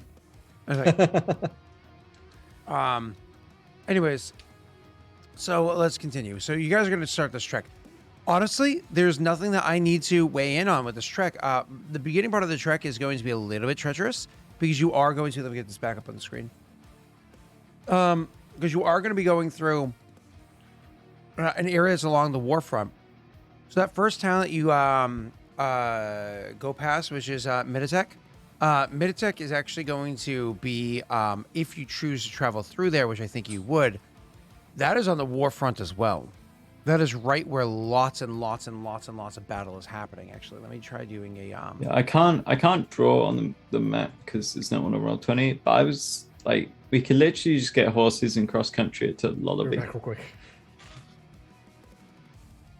and avoid the border altogether.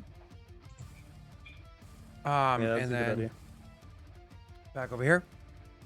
So when you're looking down here, you could definitely do that and try to round about over to what's this other spot called? Gotta get on a bigger map over here. Where are you? God damn it! It's I'm trying to get my map on the screen in front of me is better than the other one. All right, so it's low Lelodi. You can go to Lelodi directly and pass by Minitech. So you don't have to deal with that at all. To avoid the front of the war that's going on right there. Even Lelodi is again another forward staging position. Of course. But it's not going to be as directly involved because it's well enough behind the lines. That would be my opinion, but again, I would defer to Vigo's what Vigo wants to do. Vigo? Yeah, and he'll take your advice and we'll do that. Okay, cool. So in that case, we're going to do exactly as they just said, and we're going to go ahead and do that. Like the likelihood of you guys running into a problem is very slim, but I have to leave it to the dice because I want to. So that being said, we're going to have Tess choose somebody to roll a D100 for me. And Neil, high is bad, low is bad. Well, I need to know who he's picking. Okay. I will tell you. I'm gonna pick green because I picked Snaga earlier. So green. High is bad. Rolls 100. Oh, cool. That bastard Rayron deserves.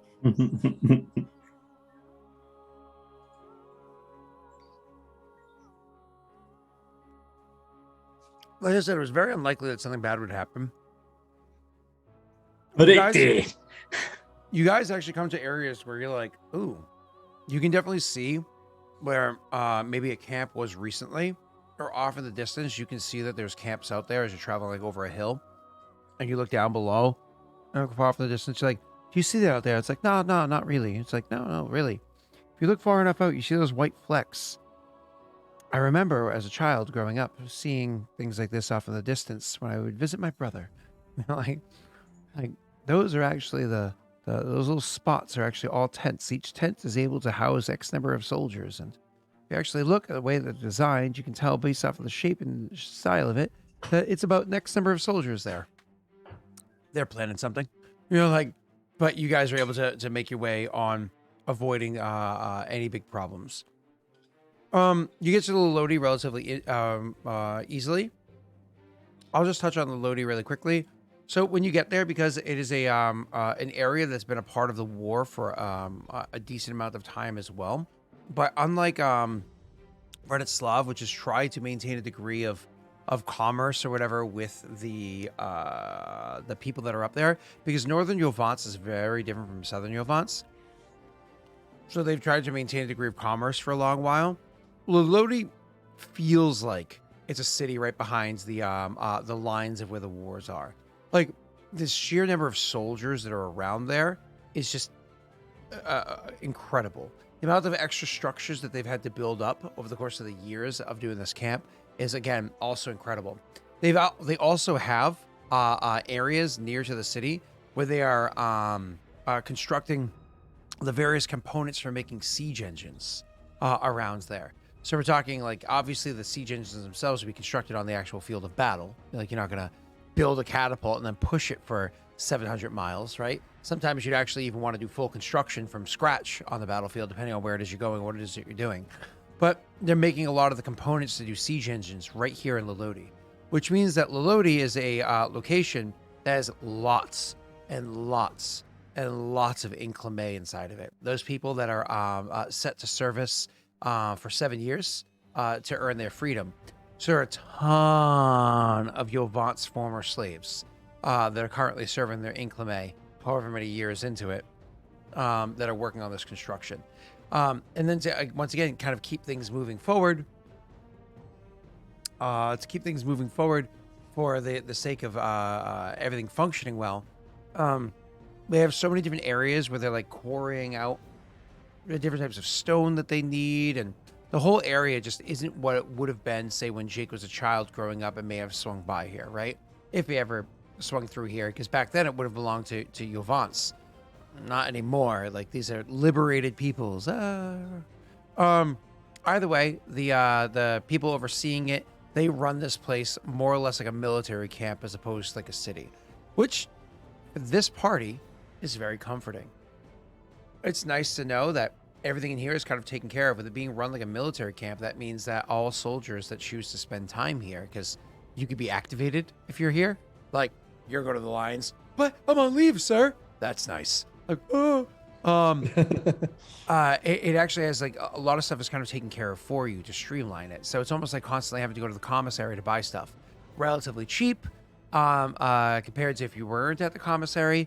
But, you know, you get what you pay for with quality and whatnot. Anyways, I imagine your stay here is not very long. You just kind of like pop through. But Jake the Snake, why don't you go ahead and ask somebody in chat to roll you a D100? And Tesh, positive or negative? What high or low?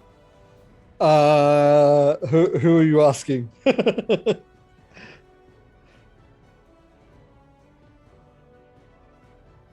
You're not saying, you're muted again. No, he just said now? Yeah. Tesh was just Good. says. Oh, could I not hear him? Was it just me? He just went, that's all. Oh, okay. I'm gonna say high is negative. Joey, if he's still here. High is negative. Here we go. So he's In a like second, downstairs, wireless headphones. He's scrambling up the stairs. He's already fallen. He's like, ah! He's on stream delay. That's all. He's using a cell phone. All right. You bump into an old friend of your brother's. It's one of those ones where you recognize them before they recognize you. And you get that feeling like, oh shit. Oh, don't let Charlie see me. Don't let Charlie see me. Don't let Charlie see me. He doesn't. And he goes, Vigo, Fuck. is that you? I forget. Oh, God damn it. What's your family name? I can't remember. Vensana. Mortis. He goes, Vigo Vensana. Oh, Vigo Medahina. Which, you The know, one? that's a faux pas. Yeah, I feel like this guy's named Garth.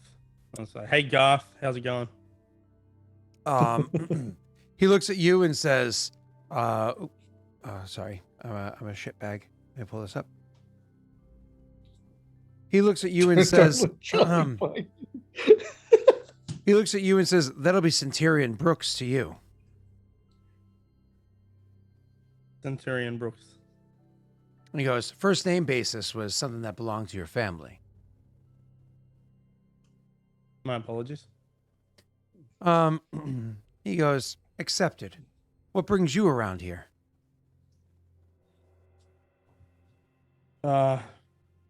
Returning from Reditslav. Renislav. Are you stationed in Jovincia now? I thought you were stationed down south. I am. We had business that took us to Reditslav. I don't imagine there's very many libraries in Renislav for you to be spending your time in. There's a few. Are there now? No, it's Care to tell me what you're doing on the front lines?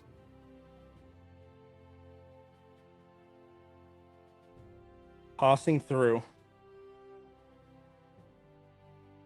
Head cocks to the side. Playing coy?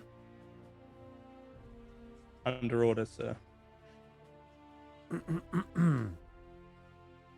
His eyes will narrow for a moment.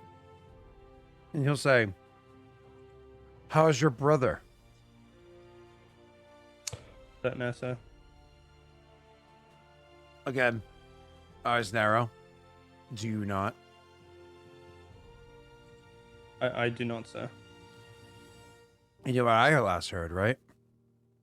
I last heard he got stationed over into Lagos. Have you heard about the rebellion happening over there? They've I have taken not, sir. They've taken to some of the rebellions are happening over there have taken to full-blown terrorism. It's anarchy. As supposedly there was one old building that a bunch of the soldiers were stationed up in. It was a decent holdout spot. It was a defensible position. Had some food that was left behind as stores and so on. Anyways, sold it in. They'd stationed up in. And those bastards, you know what they did? They tossed a couple fireballs in it. Fireballs, like the magic. Fireballs. I mean, hell, if they survived the blast, they didn't survive the collapse afterwards. Anyways, I hear your brother's up on that front over there. With respect, sir, I believe your rank is Centurion. We're on the way to deliver a message from the Master of War. I believe that outranks you. Good day. Oh, I love him. Nice. And Galen, literally, Galen, as Tristan says that, Galen just nods to him and starts walking with him. make your way away. Awesome. He'll like once we're out of earshot, he'll turn to me stand for a and go, second, and then he'll sort of smile, and he'll say, "Sounds like Daelric is lucky to have him then," and then he'll turn and leave. Tris will wait until we're out of earshot and be like, "You all right, BT?" I'm okay. Thank you. That was definitely not a conversation I wanted to have, especially with Garth or Centurion Brooks. Brooks. Yeah. Anytime, sir. Thank you. Galen would just do like the hand on shoulder nod and continue walking. And you guys keep moving. Again, nothing's going to happen during this little tidbit here. Traveling from Lelodi all the way to Durin. It was relatively easy. We don't need to waste our time describing Durin. Nothing more of interest that would interest you guys. But Meshtez. Tesh, you want to describe Meshtez? Oh, it's been a while, but if I remember right, there was a market in the town center. It was fairly, it was fairly like, wasn't the trade starting to die down? It was fairly busy, but it was starting to die down as far as because this is where the illegal slave trade happens. Correct. It's where the paperwork Yeah. can change hands and so on and so forth. Yes, Continue with but the description even- that you would know. Yep. Even back then, I believe the trade had started to die down. I imagine there's a fairly probably rebuilt now, but crispy church there. I can't remember much more than that because it's been. If your characters walk by God, that what a area, you year. would still just see a little bit of stone, like a little bits of wall still standing. in different areas where it didn't fully collapse, but otherwise collapsed in on itself. It was not cleared away and replaced at this point. Oh wow. It's only been about a year and a half, That's true. Yeah, and then IRL, it's been long enough that that's all I can remember. So when you go into Meshtez, one of the things that you're going to notice is there are a considerable number of arcane congress here. Like, Whoa. like it's one of those things where you walk around, you're like, there's a lot of arcane congress here in Meshtez, like more than you'd expect. Like, it's one of those things where you guys pop in, you're like, oh, finally get the horses stabled, go in, pop into like a tavern or whatever it is, grab a drink, get some food. And you see two Congress members conversing with another person at the a table as you walk in. It's one of those like, probably one of you taps the other one, gestures over like, huh, because what you had seen before. So, it's not incredibly out of place, but, then you go swing over and one of you, maybe Tristan, gets up to go head over to the bar to get the drinks for you guys. And as he does so, he sees another Arcane Congress member sitting at the bar. And it's like, huh. And then, gets the drinks, comes over, sit down. Like 5 or 6 minutes into there, you see 4 more of them walk in and go sit at another table. And it's one of those like time to walk out of that inn. Yeah, I was about. This is starting to feel like that. Yeah, we elevator slowly scene. finish our drinks. It's This like is when like- you're in a college town and you just see the college kids everywhere, and you're like, oh, Yeah. The first thing I thought of was the elevator scene in Winter Soldier, where just more people keep filing in. Yeah. This is not looking good. Oh, I love that scene when they do the go back in time version of it. Oh, so Yes, good. that was Like- so good. What is that? Hail Hydra. It was like, oh, so good. Moving on. So, yeah, you make your way into the brain's not working. Sorry. So you finish your drinks. I imagine you get up, end up leaving, and have like a bit of like the hell. Maybe we find a different inn. You go to another inn. You find another 2 Congress members that are inside there too, but not like an incredible number of them. Oh, okay. And but one of the things that you guys will notice too is that at one point in time, when you go by the marketplace, you can see that there are in fact a ton of soldiers, reinforced by Congress members walking through the market, the empty market. This is the market They where shut down the trade. the entire because there was legal. Remember, here was also legal trade of There was just servicing also a lot inclement, of illegal. but it was a lot of illegal. It's 100% closed out, not there at all.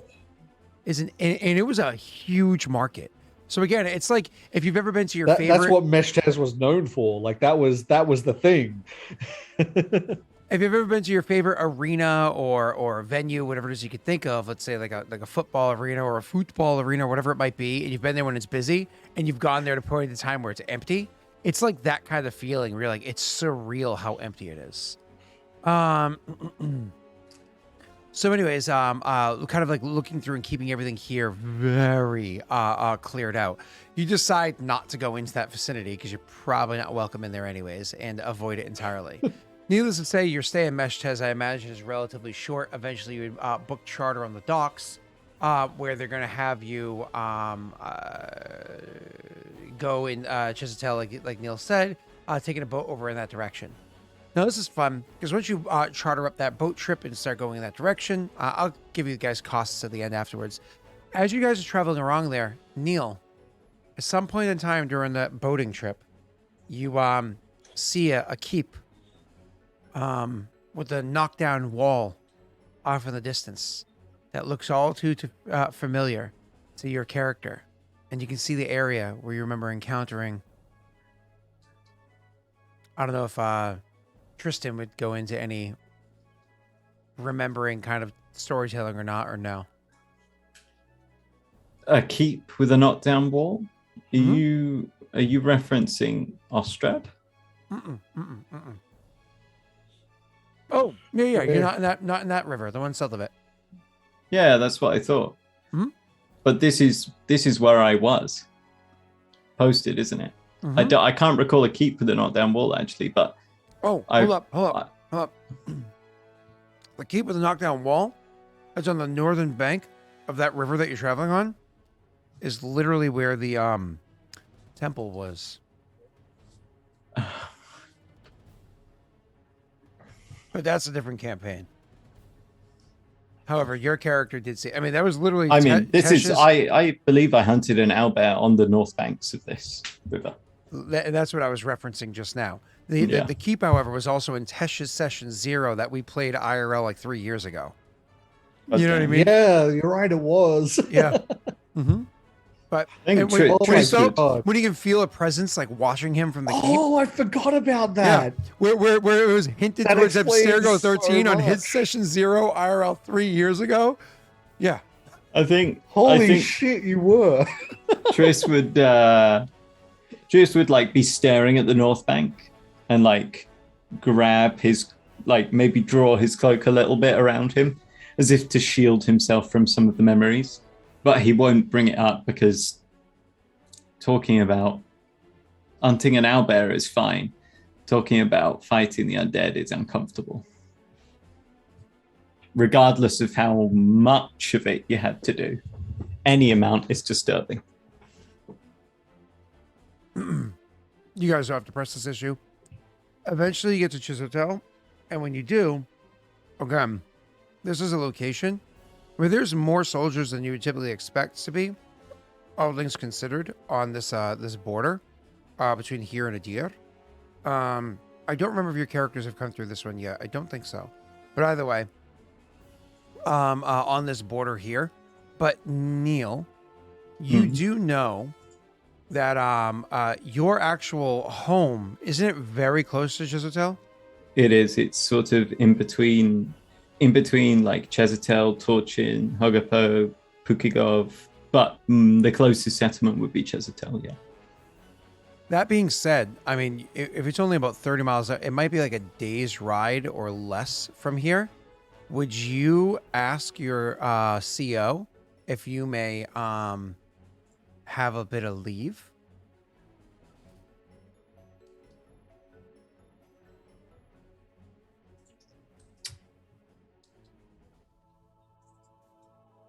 He's really contemplating this.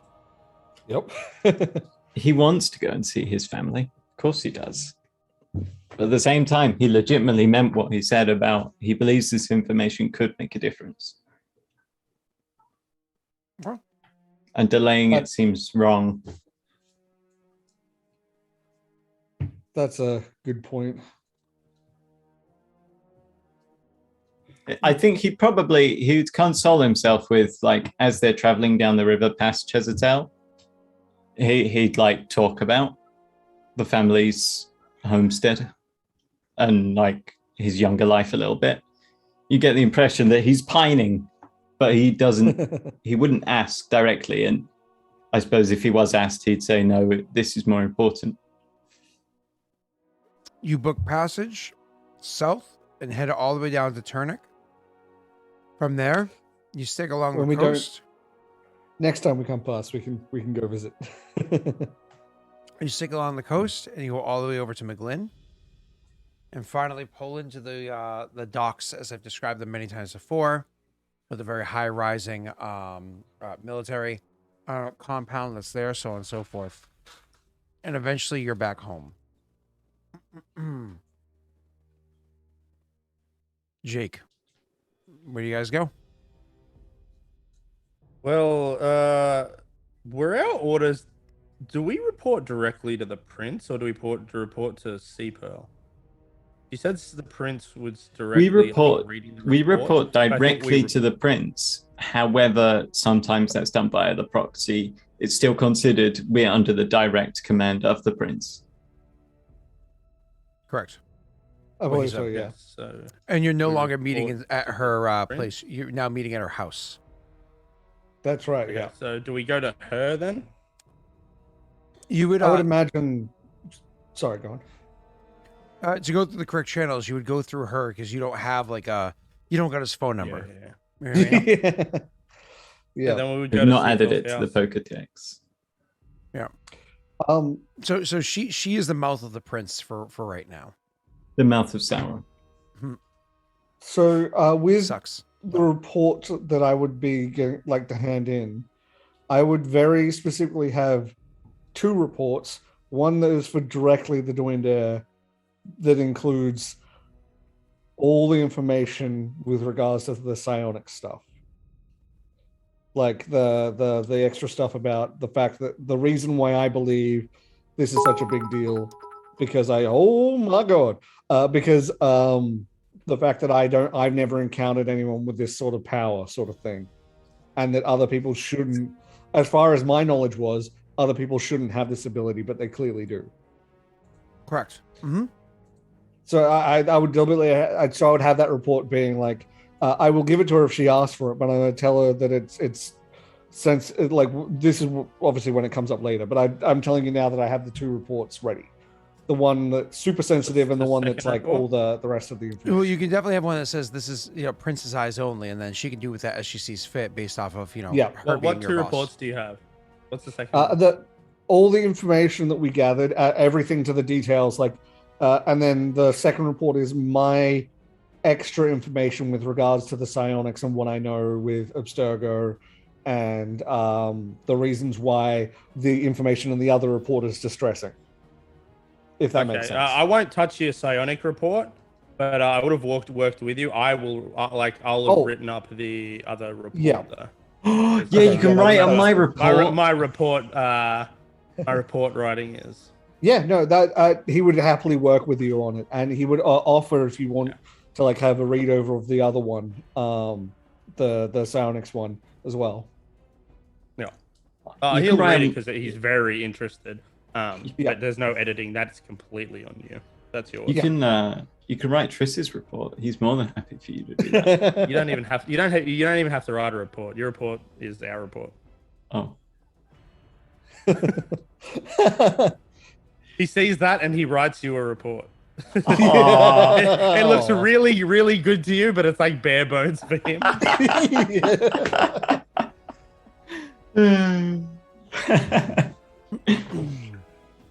When you go to Sea Pearl's place, because you're not gonna like report to her, like send her a letter, you walk up to her estate and you knock on the door.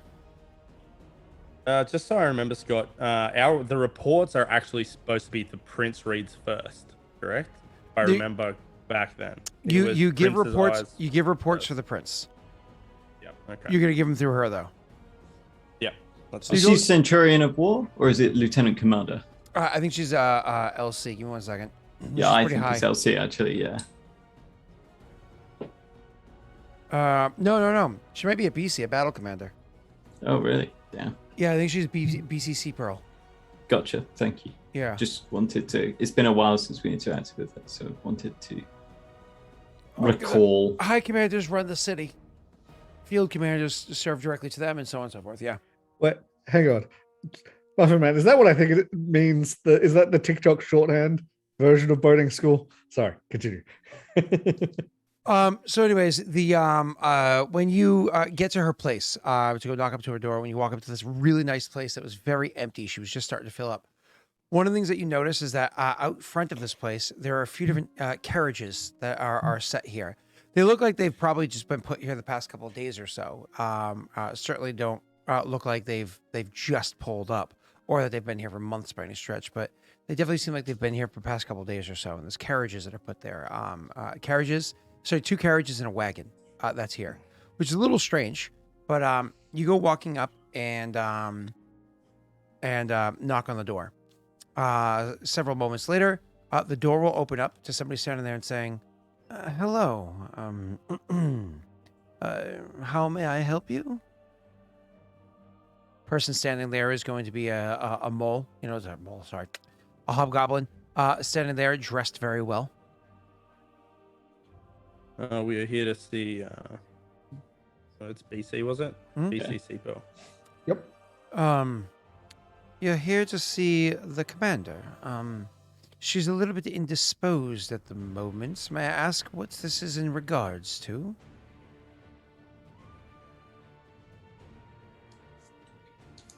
This is in regards to a mission. We got to report back to her. How charmingly vague. Please come in. Mind your boots. Gestures towards a place for you to take your boots off. You know what I mean? No, I really? would actually take my boots off. I think I have these sandals on. Why don't you take your boots off, put your sandals on? All of you put your Oh, sandals on? yeah. Oh yes, Oh, We put could all sandals take on. our boots off, put our sandals on. God, Yeah. we're so Yeah. fashionable, boys. He looks down and he goes, oh, those are some fine sandals. Indeed. All the fashion in Yavin here. Or Yavan, sorry. You say that. He raises an eyebrow and says, Yovincia. Raises an eyebrow at you. Is that where you've just come from? It's where the fashion BC. comes from. Well, they're also not quite BC, broken thank in you. yet. What is that? The BC, if you don't mind. He looks at you and says, my apologies. And we'll bring you over to like a sitting room. As you guys are walking through the place, one of the things that you notice is that it was finally filled up. She had a decorator come in and properly decorate the place for her. This sitting room is Good on fully her. decorated, yeah? That being said, Is there much a of the decanter? furniture as you're walking through the place now has sheets draped over them. Ooh. Fully Oh, decorated with many interesting. sheets draped over it. But Ooh. when you go into the sitting room, there's like the couches inside there have sheets draped over them. But yeah, the decanter, yeah, absolutely. Mhm. I want to. He'll wait. He doesn't want to disrespect BC. She's nice. Okay. After a decent wait, so half an hour, I don't know if that would change your character's mind about how patient he would be. 20 minutes in, he pours everyone a little drink. Oh yeah, Yeah. believe That's me, polite. believe me. If I there's a was sitting decanter next to out this filing and you're cabinet- waiting that long, If I was sitting next to this cabinet for a solid half hour at some point in time, I would understand that the glasses and scotch in there was meant for me. Right? So, either way, the BC eventually walks in. She looks at you. She is composed as oh God. She's composed as always. oh no. Ah. She's composed as always and presents herself like, but you can see there's like a tiredness, like there's bags under her eyes. And she walks in and says, "The three of you made it. I'm glad to hear it. My office." Stands up and Yeah. goes in. Give her a salute. Yep. She Oh, of course, she yeah. turns to take a step out of the room and stops and turns back and says, "Whose is that?" Gesturing towards like a glass sitting on a tabletop. Trish would go and pick it up off the tabletop because clearly it's not supposed to be on the tabletop and say, sorry. And she'd be like, "Finish it, deliver it into the kitchens, and then meet me in the office." He'd nod and finish it and do exactly as she says. And then you guys would meet with her in the office. You kind of like go in. She'll sit down. If I remember correctly, she's very short. Nope, that's Barnes. I was gonna say I don't remember that. No, not at all. That's Barnes. Barnes actually has an elevated platform that her large desk and large chairs sit on. Anyways, God. That's amazing. So she will go and sit with you inside of her office, and she says, "First and foremost, did it go well?" It did. Indeed. Do you have a report for me to deliver? I have two. And he will pull out the one that that him and Gallon had wrote together, and then he'll take one from Gallon and Yeah, put the- together and hand it over. Yeah, Trish will pass to you, Vigo, the invoice that the Master of War gave him. You're in the kitchen, buddy. All right. Yeah, no, he sidles in and he'll handle that. I Hand that to imagine you he and moves sit down. very briskly as he's like, "Whoop." Yep, of course he does. He's like, I don't think I was told I Nice wasn't li- allowed to drink it, just not Yeah. to put the cup down. nice lady was very nice and said, finish your drink. He did that quick. Yeah. So, and he finished it too in front of her, so she knows he didn't pour it down the drain. Of course not. No, that would be God's. Jeez. Nothing's worse than when Josh comes to your house and you offer him a drink and then he ends up pouring it down the drain. You just want to hit him, you know? Like, I mean, a person comes to your house, you know what I'm saying? So, anyways, I'll, so I realize now I would also just because it completely like blanked my mind. I guess actually I probably wouldn't have this written down. No, I'll bring this up now with the reports being handed in. I also have some additional information that I think it was better that I didn't write down with regards to the AC and some of their capabilities. That in the report you'll see how I obtained this information. All details such as this are meant to go through the prince first, and so you will deliver every bit of information you have to him first. After he has digested it, I will then speak for him afterwards. That being said, I have an important question to ask that has nothing to do with the actual matter itself. Clearly, the prince has survived the coronation because you three of you have returned here, and you don't look like wet dogs beaten by their master. That being said, tell me of this prince.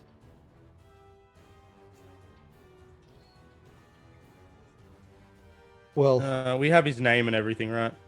I can't remember what it was. What was it? Black. Someone wrote it down. Black. Melvin. No. And Garfunkel. No, I got it right here. Yeah, no. It's, What was his last name? Was it? Aviel Darkmane. Darkmane, yeah, Mayville Darkmane. That's right it. here. Darkmane. The prince's name is Mayville Darkmane. To my knowledge, his family had rather faded to obscurity before this appointment. However, it seems likely that he is a member of the AC or has something very close ties with them. Yeah. I've never seen more AC in my life. You'll see in the report, but when I was in there with the AC delegates, the way he spoke to them wasn't as a prince, but as an equal, a fellow. She nods. It is my belief that the previous Master of War may be falling out of favor as well. I don't know if he is still the Master of War or... Sense motive. It looked like he was planning to travel. It's difficult to tell, but maps, packing, that sort of thing, when I ran an errand for him and saw his room. Jake, you see a little bit of a frown when you had mentioned what you had said there. She nods to what Trish says there, and then says, then she says, well, you know how it is with parallel politics. Things are ever shifting. Gentlemen, I have many things I need to finish this evening. I will deliver these reports tonight. You and I will be meeting tomorrow promptly for lunch at high noon. If these reports are going directly to the Duinair right now, I will write up what I saw from the AC now. I just did not want to have it in writing where someone could see it out of turn. She takes a look over towards the window to see like where the sun is in the sky sort of thing. And she says, I leave here in about 2 hours time to go meet with him. If there's any additional reports that you need written to be delivered, do so now. You may head back towards the study where you were earlier and utilize whatever materials you find there. But if you could do me a favor and just keep things clean. I'm having stuff rearranged right now. I like what you've done with the place. I did too. Oh. And Okay. with that, we end the session. Oh, I feel sorry for her. So, Okay. yeah. What? What? That's interesting. Okay.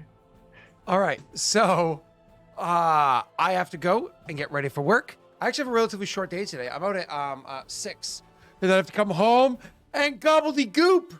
I gotta rip the guts out of a turkey, boil them, and make my stuffing, and pre-prep all of my stuffs. I gotta cut all my vegetables tonight so I can get my blisters out of the way so I don't have to deal with that tomorrow. I got some stuffing for you, Scott. Oh, baby. I like spicy sausage in my stuffing. Let's just say it's good to give thanks. Oh, I agree. Gobble, gobble. Gobble, gobble. Oh. God. All right, but next time, obviously, like we were dial back in, right? So next week will be good to go. Right? I believe so. Actually, let me just double check our schedule. I don't think I have that immediately in front of me. I do have to go upstairs. Let me just see if I can pull this up really quickly. We understand here. it's a bit more difficult. No. I want to say because I'm just my schedule's a little screwy, but I think in Climë is pretty unaffected. So hold on. Obviously, there's today, and then we have next week. I will be missing for a portion of it because I've got my like annual training. Next week. I am good to be here. So that's the 1st. The 8th, I'm good to be here. The 15th, I'm good to be here. The 22nd, I will not be here. Cool. And then Tesha's still muted, which is funny. And then after that, I don't know about the one after Christmas, but I know sometime around then I'm flying. I was trying to say the 22nd I won't be here, so that worked out. Yeah. Well, it makes sense because of Christmas. And then the week after, I don't know because I don't know when my plane to go to Arizona is. But I got to go get ready for work. Tesh, you want to say anything before we go? A good point. When do I get back? Wait. The test tube on YouTube, Twitch, and Twitter. There you go. All right, awesome. Bye, everybody. I will see you later on. I'll totally hop on that call. Hopefully not late like last time. And we can do the post-game chatter over on Discord. Here's the Discord link. Clickety, clickety, clickety. Stop, Scott. What? Yep, it's all Scott's fault. All right, bye, everybody. Have yourself a great day, great night, great afternoon, great evening, whatever it might be. Have yourself a great one. Bye, everybody.